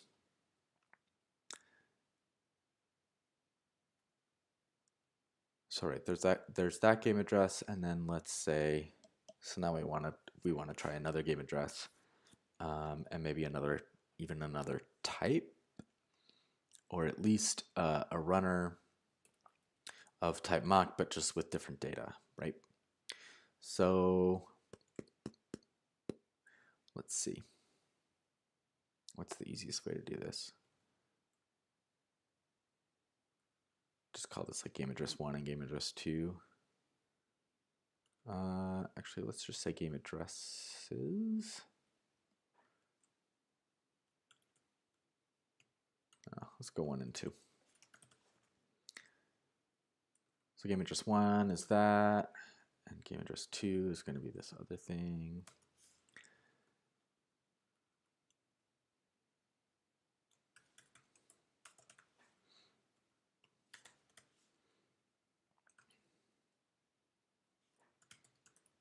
And it's going to have different mock data. And we want to make sure that we differentiate these things. So here's another test case. And this is for game address 1.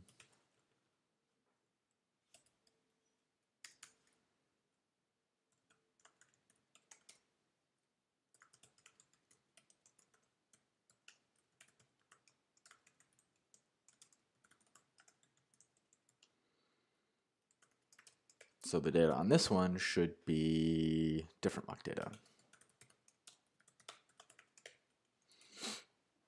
And we'll see that this certainly fails, because it's not different mock data.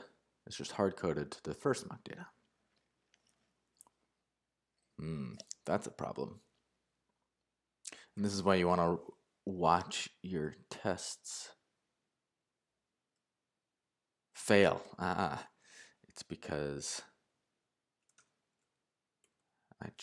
my check was also hard-coded. So c.data, we want it to be that. So the first one should pass. Second one should fail. Yeah. All right, and I'm gonna clean up some of these logs. And this style. Yeah. Don't want to do that.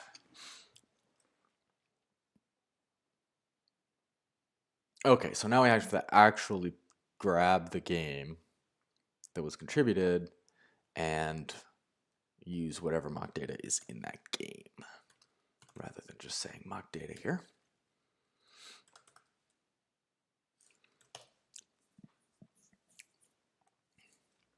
Which means we're going to need to learn how to call. So right here, we're using this instance Alice. Okay, so we will need config from holochain node.js for these clients, so that we can create ourselves, so that we can get our agent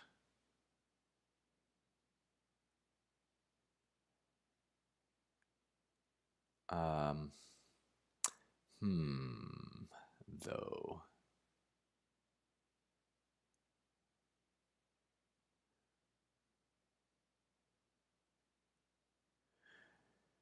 I guess it should be any agent. It shouldn't need to just be Alice. So we can make sure that. I think we're going to learn a little bit about agents right now. We're just going to copy this.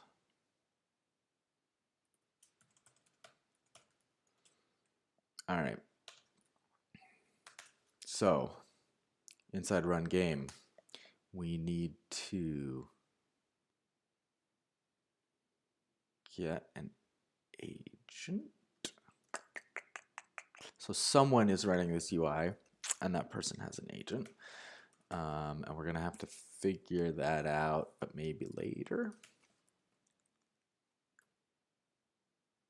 What's wrong here?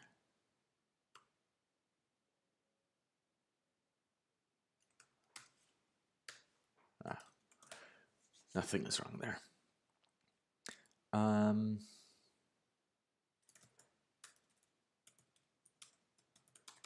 So the agent equals just any.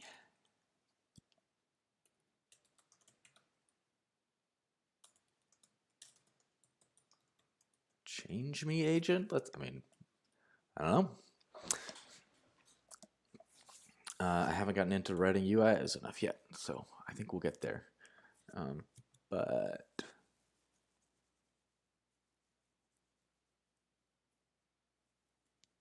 yeah, maybe run game should take the agent as well. That way we can use this function in whatever UI we use, because the UI will have some idea of an agent. We can now actually figure that out later. So run game here is going to be Alice. So we're going to see that Alice can run their own games, and maybe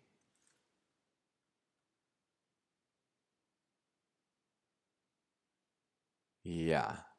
So that comes in here. So the test runner gives us that. Right, which means it's the test conductor that's giving us that, which means that when we're running the UI, it'll be in some conductor, it'll be in a production conductor, and that conductor will have an agent.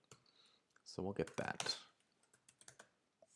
So the agent that we get passed is going to end up calling, and it's going to call the get elements.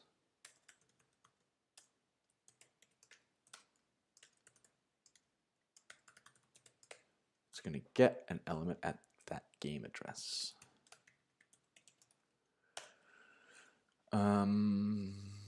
And this is,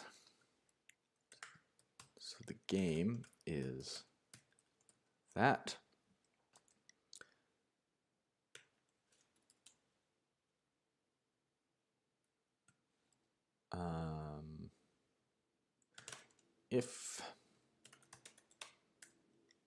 If game is undefined, or if game OK is undefined,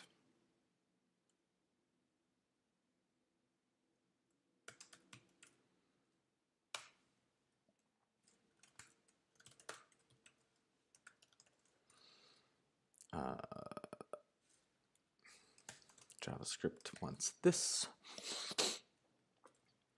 We're just gonna log an error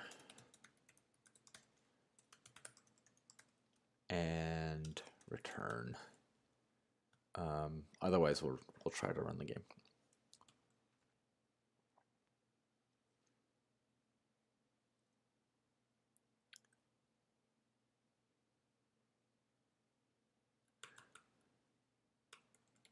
Let's do it this way.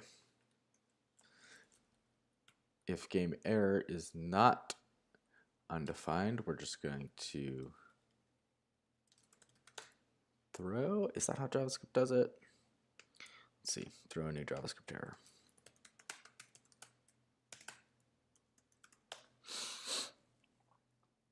It might be throw, it might be raise. Throw.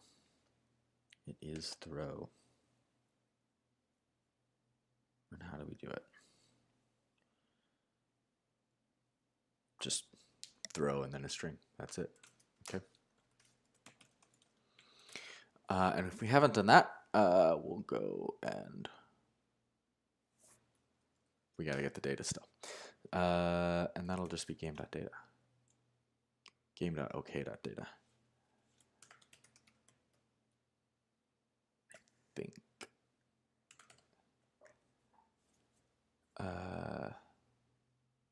Yeah. No. It'll be the runner.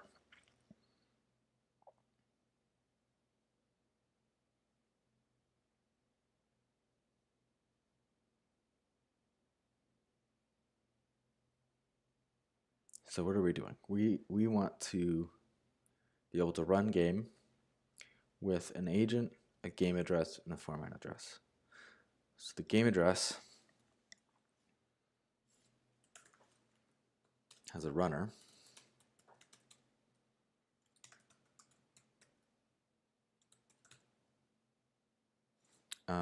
And that, you know, we can probably, let's see.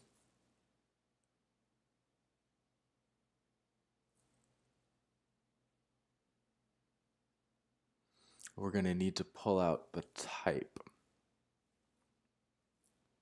So maybe a game wants a runner type and a runner data, or just a, like the runner is mock,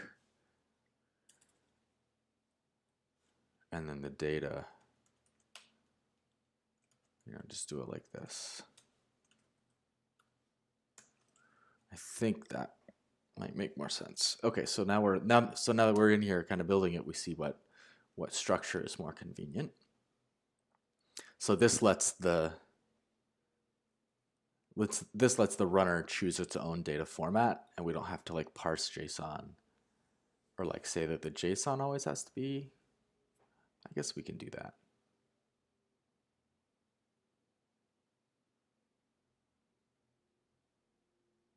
But no, this is good. I think this is better. Runner just needs to specify which runner and then give us some data to give to that runner as well. Okay. Right, so the runner is the game.ok.runner, and actually we look up the runner by that key, and then we run it with game.ok data. That's what we want to do. Okay. Let's check that.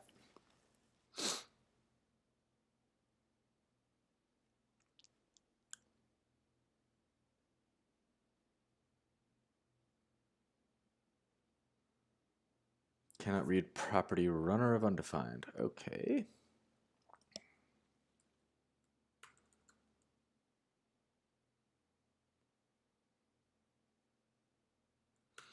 So what is game here?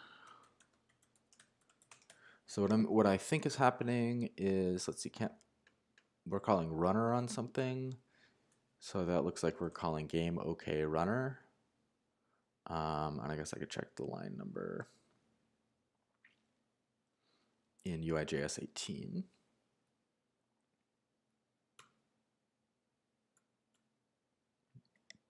Yeah, which is here.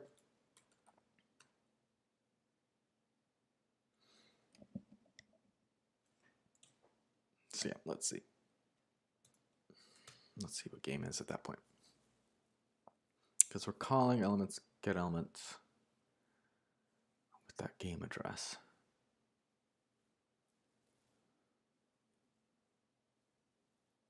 Serialization error, string expected, struct input struct. Yeah, let's look at the Zome code here to find out what it's actually expecting out of that call. Oh, no, we can look at the other test that we've already done to just see what we did there. Right, we need to give it expects an address property, not just the thing. So we want, no. This isn't where we want it. We want it here. Address, game address. Okay, so right, so what's happening here, this error, I'm just kind of passing this string, the address, the game address, into this agent.call, but what holochain wants is like a package of parameters, and the Zome sort of defines what those parameters should be. So this get element Zome function takes an address parameter, and that address parameter can be the game address. So I just missed that part. So here we are.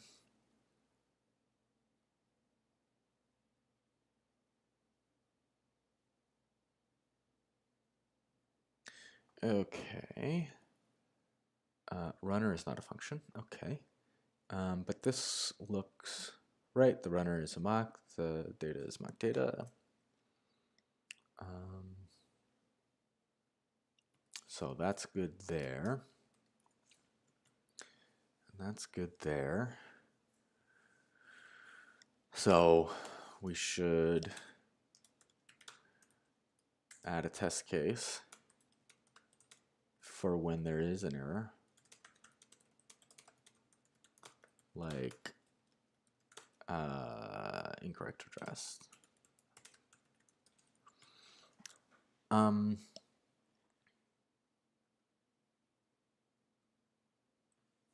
it says runner is not a function.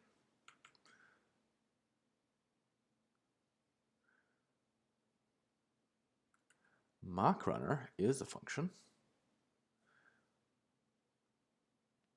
Okay.runner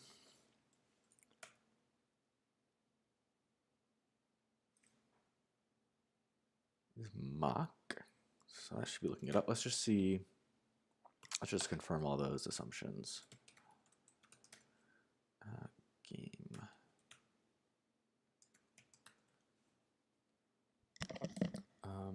Yeah. Oh, type.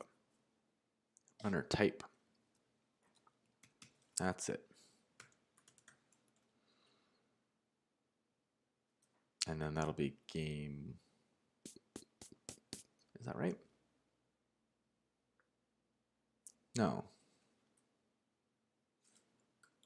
No, we changed that, didn't we? I guess we didn't. I guess now we have to go change the Zome because the Zome is handling it differently. Right, because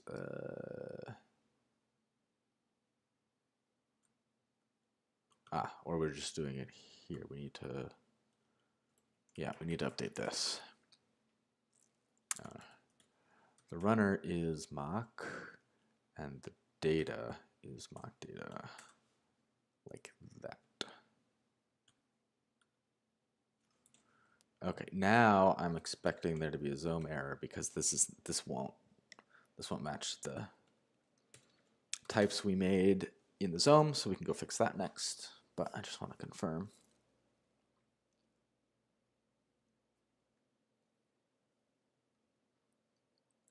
Okay, so it's still saying runner is not a function. Of course, because this okay. Well, actually, what is it?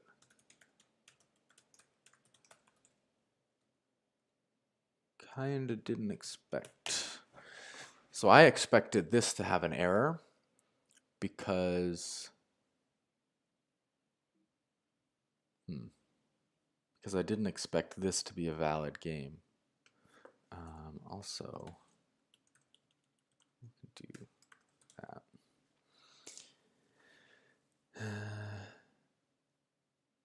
Okay, so its game name is just runner mock.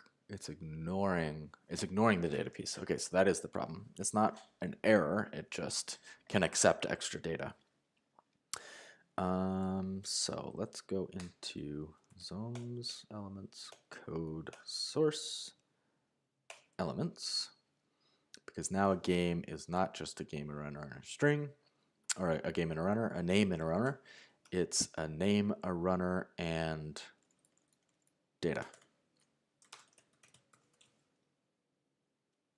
All right. So now that's going to give us a bunch of type errors, but that'll tell us everywhere we need to go. Fixing things. Yeah, missing field data, and that is in elements. Okay. Right.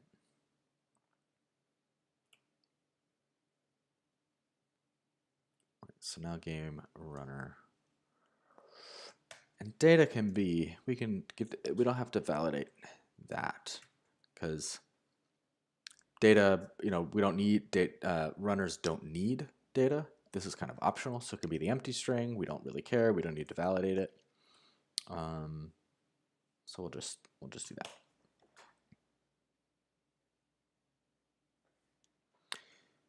Expected identifier. Oh, sure. So the way I need to do this is data and then name it that.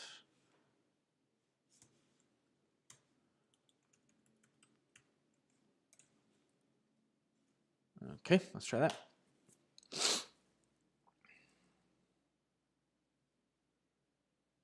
Might have been just that one place that we need to change. That would be nice.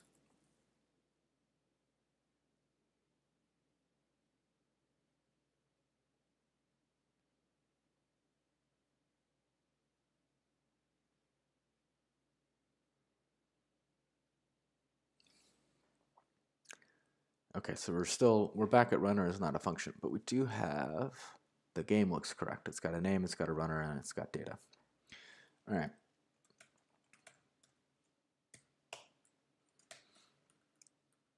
So we're gonna log game OK type.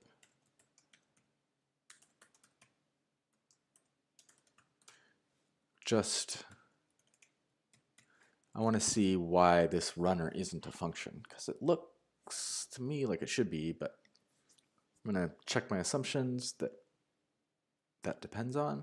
So runners, we're looking up, the runner is looking up game OK type in runners. So we're going to look at what those specifically are right now and then see what it gets out.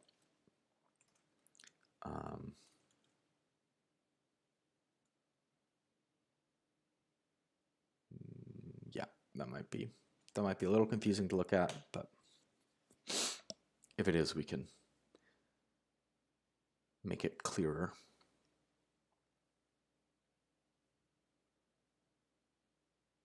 Undefined, undefined. That's interesting. So game OK type is undefined. What is game OK?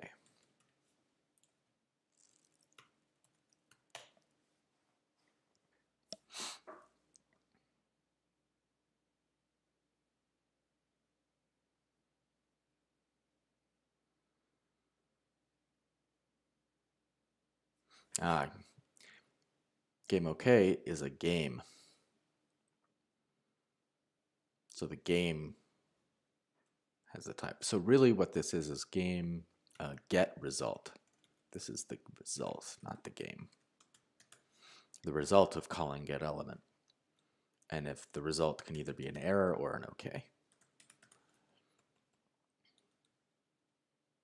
So it's results.ok.game.type.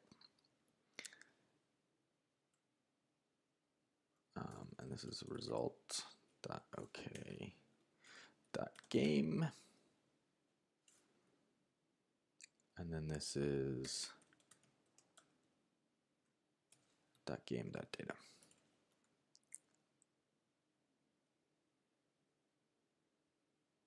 I think that might do it.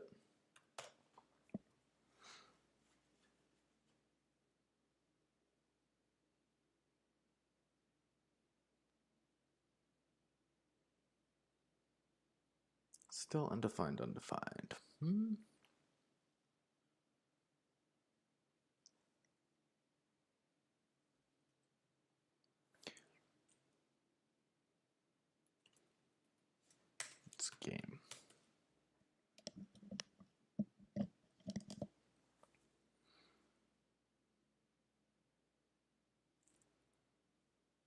Yeah, what was result dot okay? It's this game, which has runner and data. Ah, runner. It's not type, it's runner. Type is probably more intuitive than runner.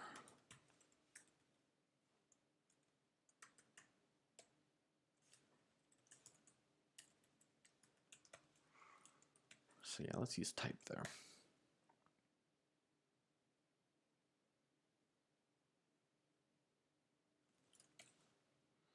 Let's change it everywhere. And then also in the zone.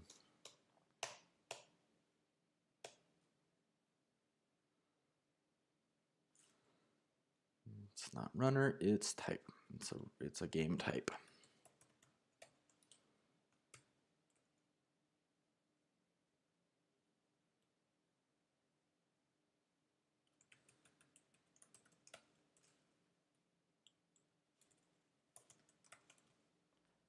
Cool.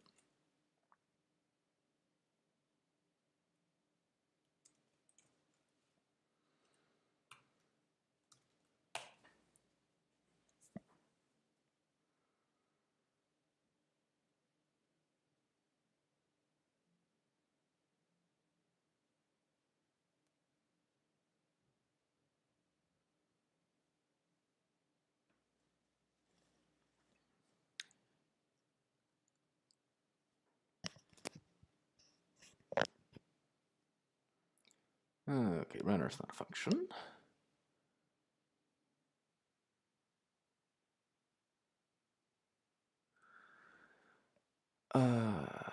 Right. Type. Result, okay, game type. That's mock.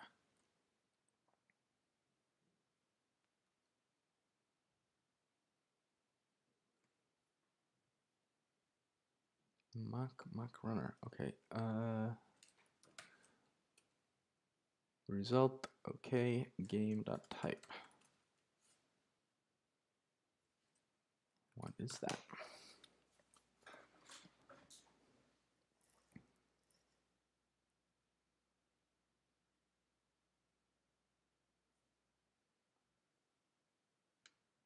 There it is. So that got the function. Okay, good.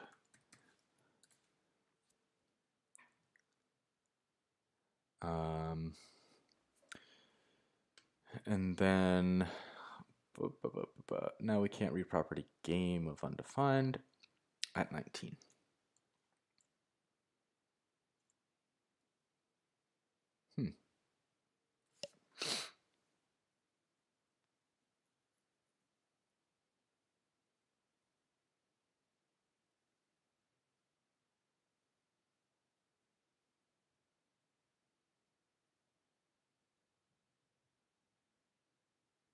Really?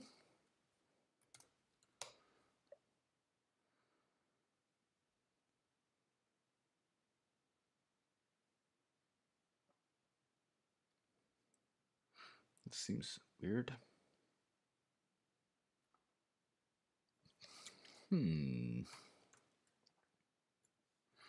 Yeah, that's saying on line 20, right? No, on line 19.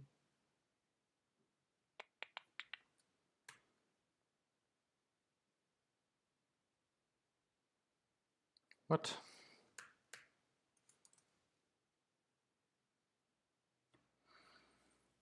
Result, okay. Game type.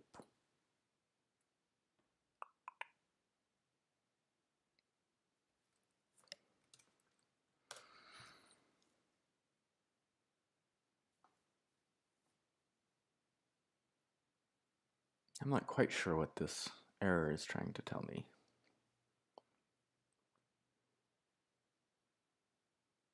UIJS 19.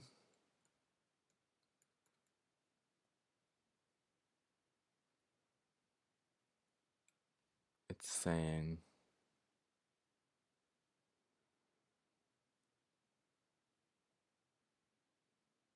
cannot read property game of undefined.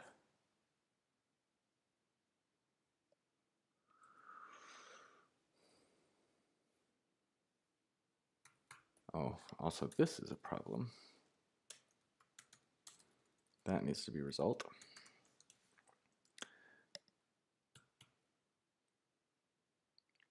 But the runner here, like this is logging correctly. Maybe am I?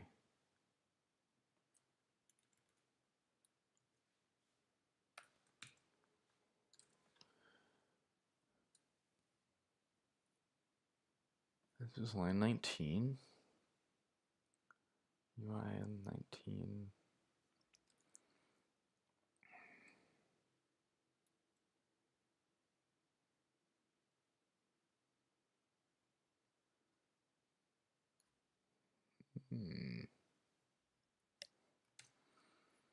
Did I not save it?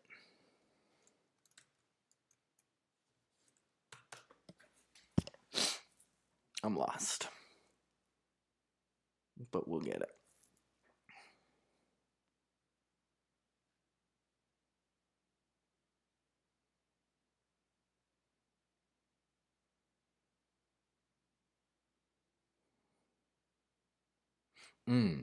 This, ha ha ha ha, I get it. Okay, so the first one passed. Second time around, we're having a problem. So the second time around, so we're having a problem on this one, different mock data.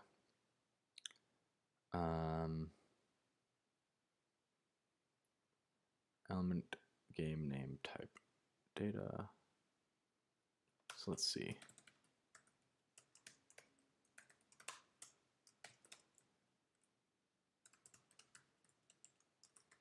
Let's just confirm that that's all good.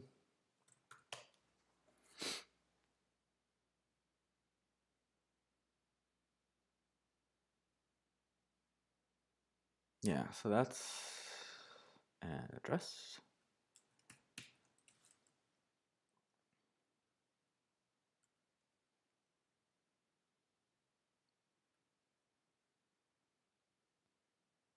But what is my test case 2?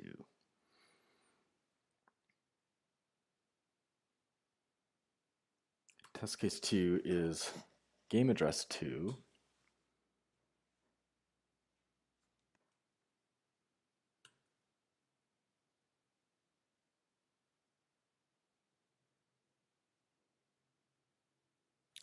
so what I want to do is I want to see what result is here, because the result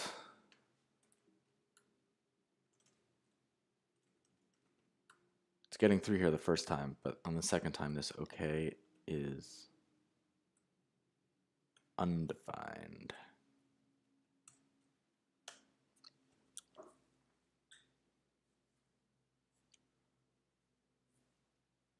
So we're going to see the result from the first one and then the result from the second one.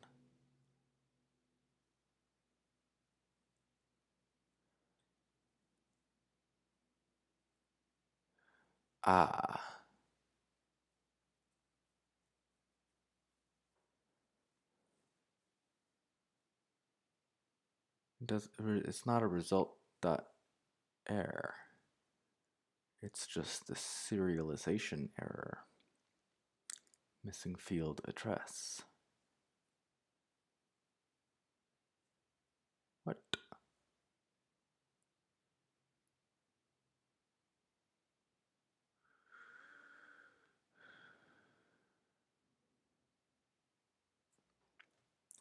So we're going to say this again, result.ok. If that equals undefined, we're just going to throw the whole result. Let's see if that catches this.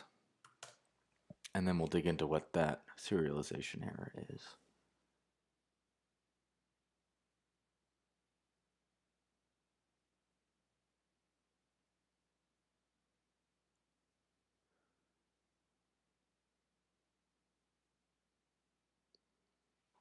so we just don't even really see it. So I'm going to console log in here first before we throw that error.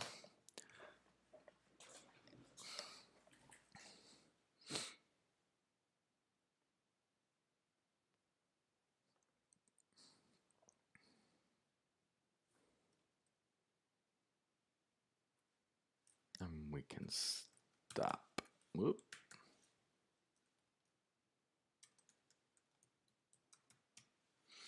Stop logging that because we get this, okay, serialization error, field address.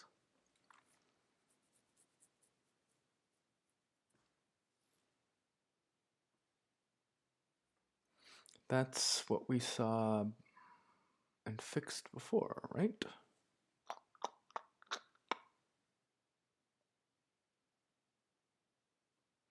It's probably scrolled too far.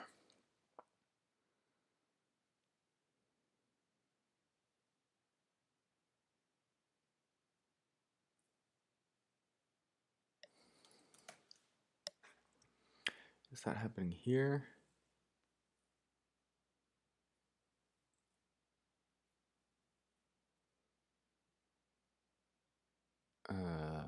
So we'll just run.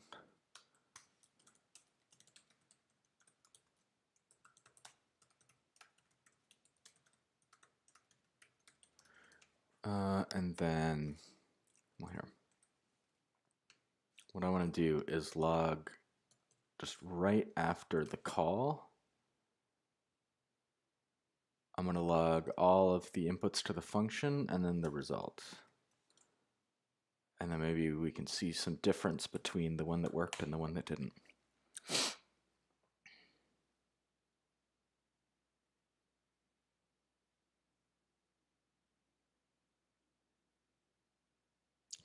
Console.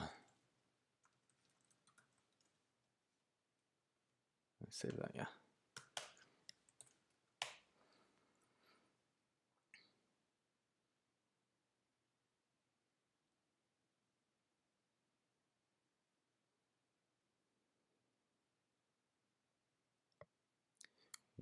Weird, weird, weird. Okay. Whoa, DNA instance. What am I? Oh, the agent. Okay, so that's the agent. Right. Okay, so ID is Alice. Conductor is test conductor. Agent IDs are the same. DNA address is the same. But this is undefined.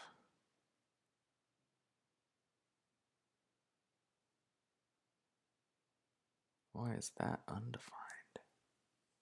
So the second time through this loop, something changes in this Alice.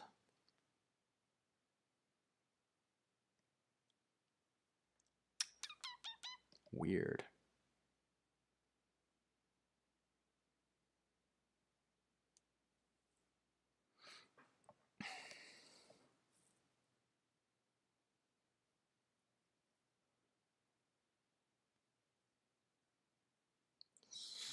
So those are DNA addresses.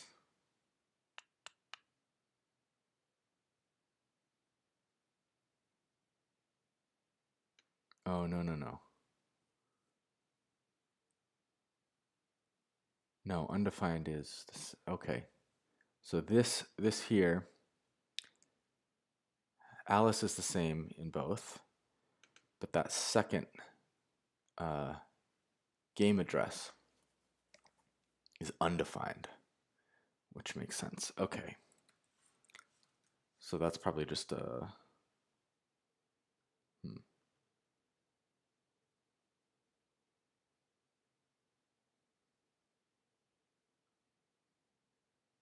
C.game address. Okay, so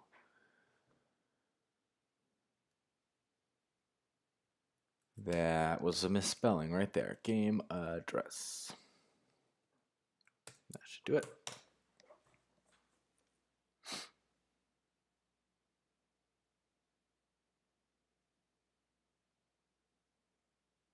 Cool. So that worked. Yeah, let's add this test case right here. Test case for when there's an error like an incorrect address. So for example,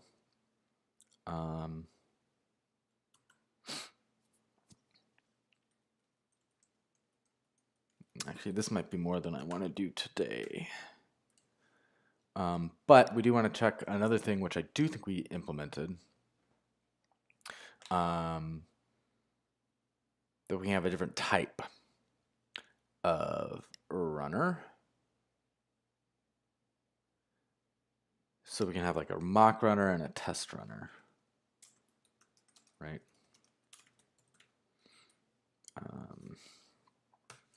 And that those two things are different, but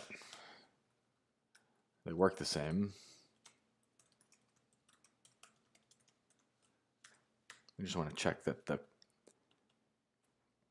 calls are happening for the, the calls that, let's see, the games that say they want the mock runner are called with the mock runner, and the games that say they want the test runner are called with the test runner.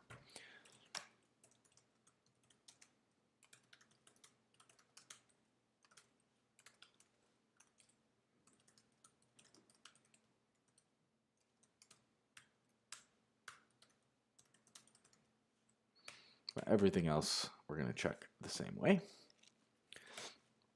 But what we have to do here is make another game.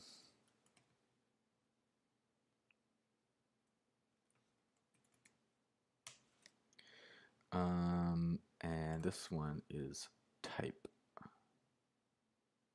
Oh, that's a component.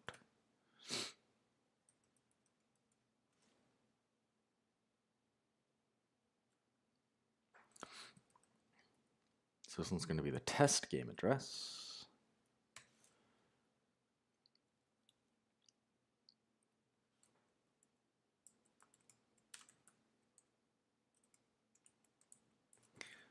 Test game address. And that's going to be type test. And this is going to be test mock data.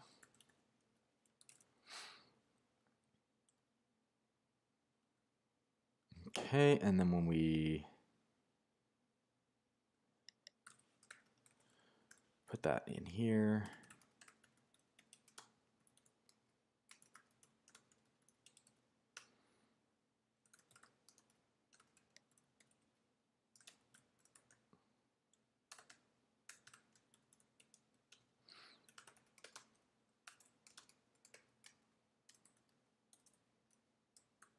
what did I say? Test data, test mock data.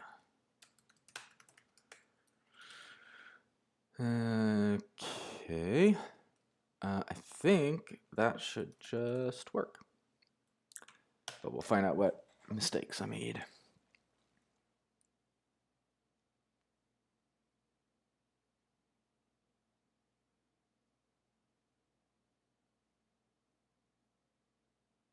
Okay.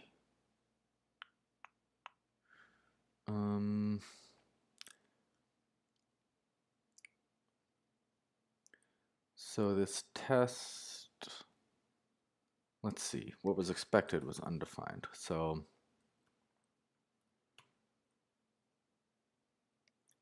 test runner calls. So I popped off mock runner calls.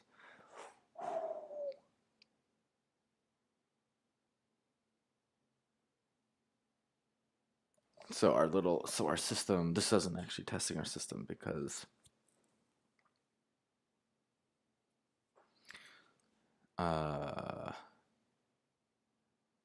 we want to keep track of the type that called these mock runner calls. This is maybe not worth the extra effort here. I think I'm pretty confident that it's choosing a runner based on the metadata. So we're just gonna let it be without a test test runner and a mock runner.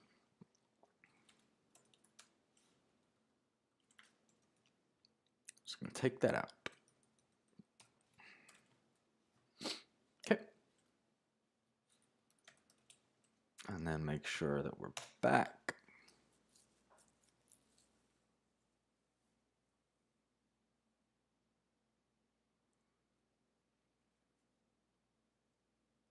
Cool. And now we don't need that logging anymore. Is there any other logging? Let's see.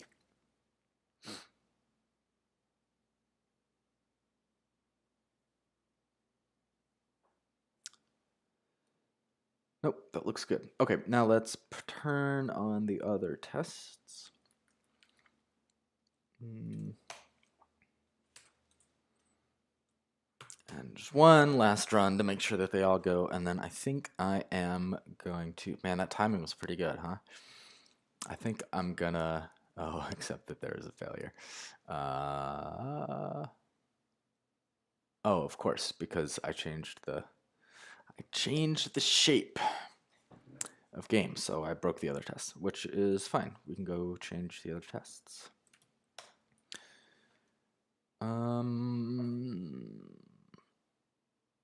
So basically we've got to change all of these games here to have just the runner type mock and call it a type and to have data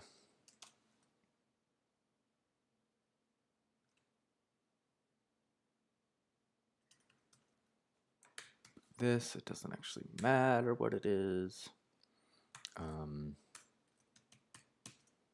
we'll use that for all of them.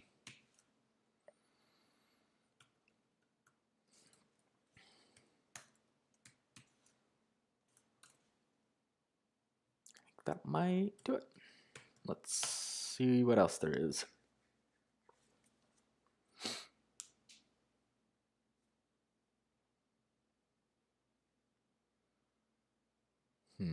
Empty runner. Okay, let's look.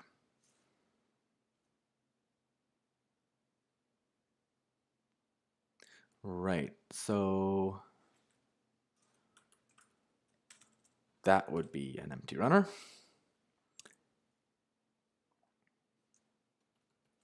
And we'll just call it empty game type.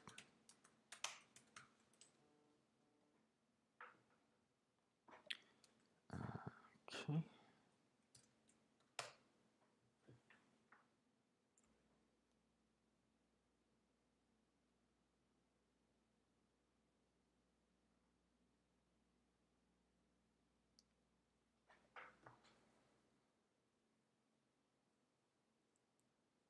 Right, but we want to change that message in the code as well.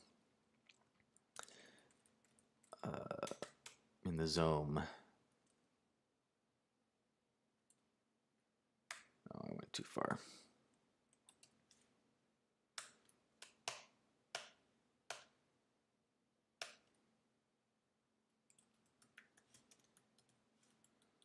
So this should be empty game type.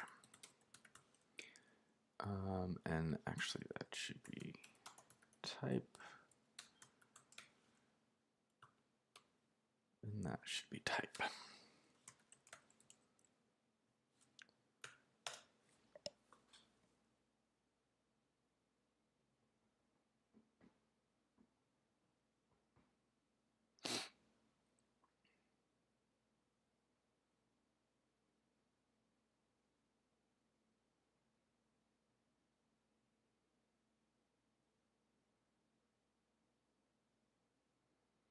Looking good.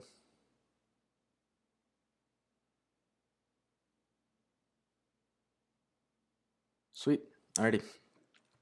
I think that's all I'm gonna do for today. Let's add all this stuff. We'll make it work in progress commit here.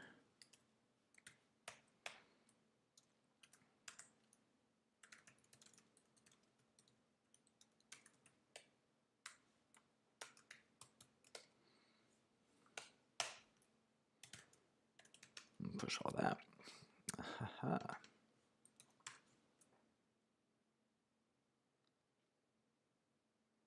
Alrighty. Thanks for hanging out, whoever did. That was a lot of just banging on stuff, debugging, but I think we got to a pretty good place.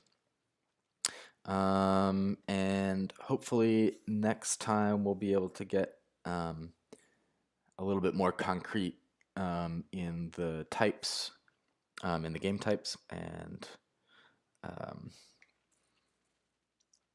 you know, just have a little bit more stuff that looks more usable rather than kind of arbitrary and testing. So thanks everybody, and I think that's it. Let's see how I can maybe the stream over thing. Get this overlay. No, that's the be right back. Stream ending. We'll learn how to do this cleanly before too long. Thanks everybody.